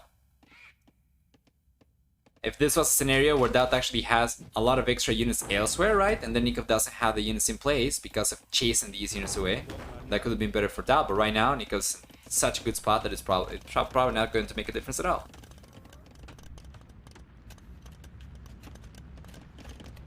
Nicov's gonna take this one home. We'll see. He's certainly looking like it right now. And DauT, they're still just trying to make anything happen with the skirmishers. And it's just not going to happen. The heal advantage from Nicov. Ballistics and the mana should suffice for him to take the skirmishers down. And he's going to. And he's going to. There you go.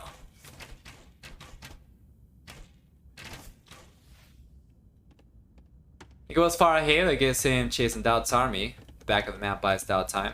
A little bit, but DauT is only now going for the 3rd TC. So long as Nicov is able to keep all 3 TCs working, he should be fine. He should continue extending his lead. Right now is going to be a 22 worker lead for Nicov. Military count still looking better for him. He's got a defensive castle coming up. DauT has no business pressuring Nicov over here, but this is what Nicov allowed by having his units out of position. But DauT's not paying attention, so that's gonna be 1-4-0. And a good manga shot from Nicov. So that's gonna be 2-4-0. That was kind of close. That could have been really rough for Nicov. If he lost the Magnus to DauT, this C could have been suppressed. Crosses would have been in danger as well, but right now Nicov's looking great. He still has the Magnus. Good shots against the Knights as well. And Nicov went for redemption, yes. He could very well try and convert the Magnus over here. DauT civilization, I believe it does not get redemption, if I'm not wrong. Yeah, Nicov solidified his lead once again. Still about over 30% stronger population. He's looking stronger both for military and for worker count. Right now he's extended his worker count to 26 extra workers. Proportionally speaking, it's actually more than 33% extra workers compared to DauT right now.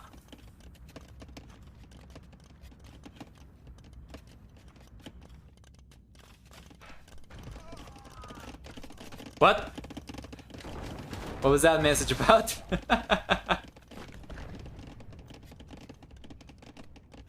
Yeah. That actually, sorry, Nicov had actually researched redemption over there.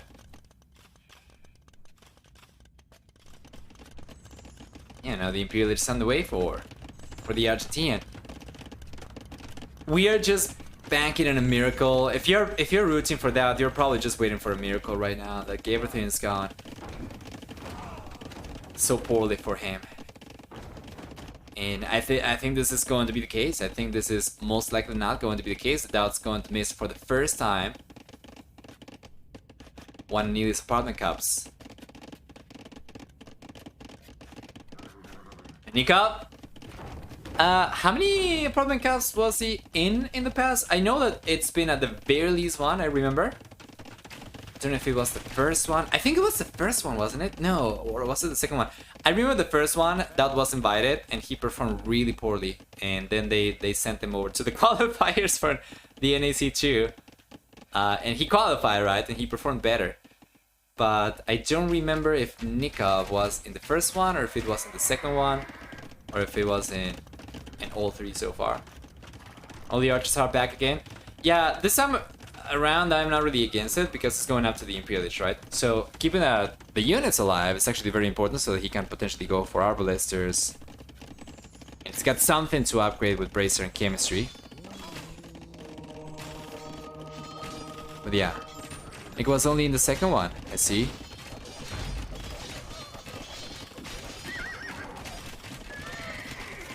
Dameron's coming up now for Nicov as well. Yes, sir.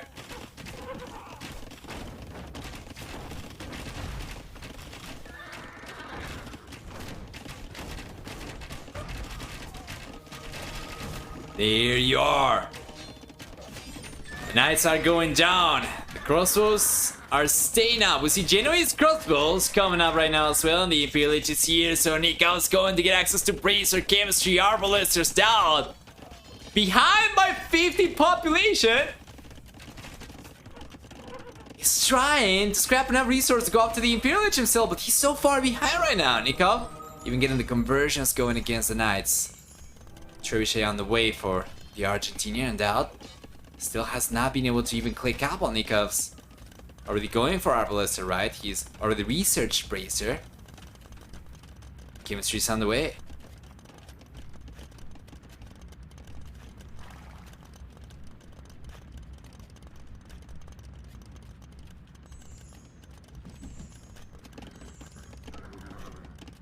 Now with Arbalisters, Nicov's in a much better position than DauT. Well, cannot do anything with Castle Age units, not even skirmishers. DauT's going to be cornered very soon by Nikov's push. We see the Argentinian pushing from the west side of the map, the right hand side. Yeah, it's got Knight.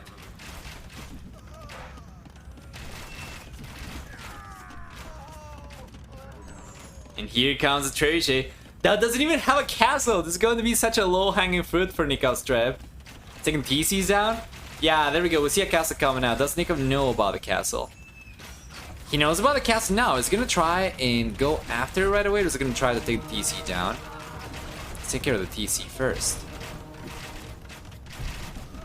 But he should be going for a second Trebuchet. He should be trying to take this one down soon. Unit control for Nicov.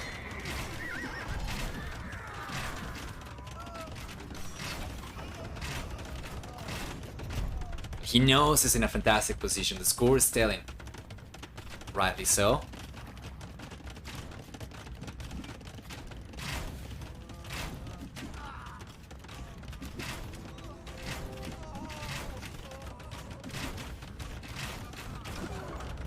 The castle's now on the target. Give up on the TC and he's going after it. He's got second Trebuchet on the way. Third Trebuchet on the way even. Bar cannons coming up for Nicov, while DauT on 107 population. He's been losing villagers left, right, and center, and it's not going to be the end of it. The Arbalisters I get into the very back of DauT's base. The underbelly over there, DauT calls their GG. Good luck in NAC, he says, and Nicov, the first time since NAC2, makes a return for NILI'S Apartment Cup. It's gonna be fighting for the $50,000 prize pool in his apartment in about a week and a half or so. And he's taking DauT down no less. The first time that DauT is going to miss a NILI'S Apartment Cup. Well done. Well done. 4-3 in favor of Nicov. Let's go through the achievements one final time. Let's see a better KD for Nicov, better than 221 for economy, a stronger economy for Nicov as well. About 9,000 extra resources. And for society, we have a much higher villager max count for Nicov. He took the fewest losses with only one villager going down compared to about 15 villagers from DauT.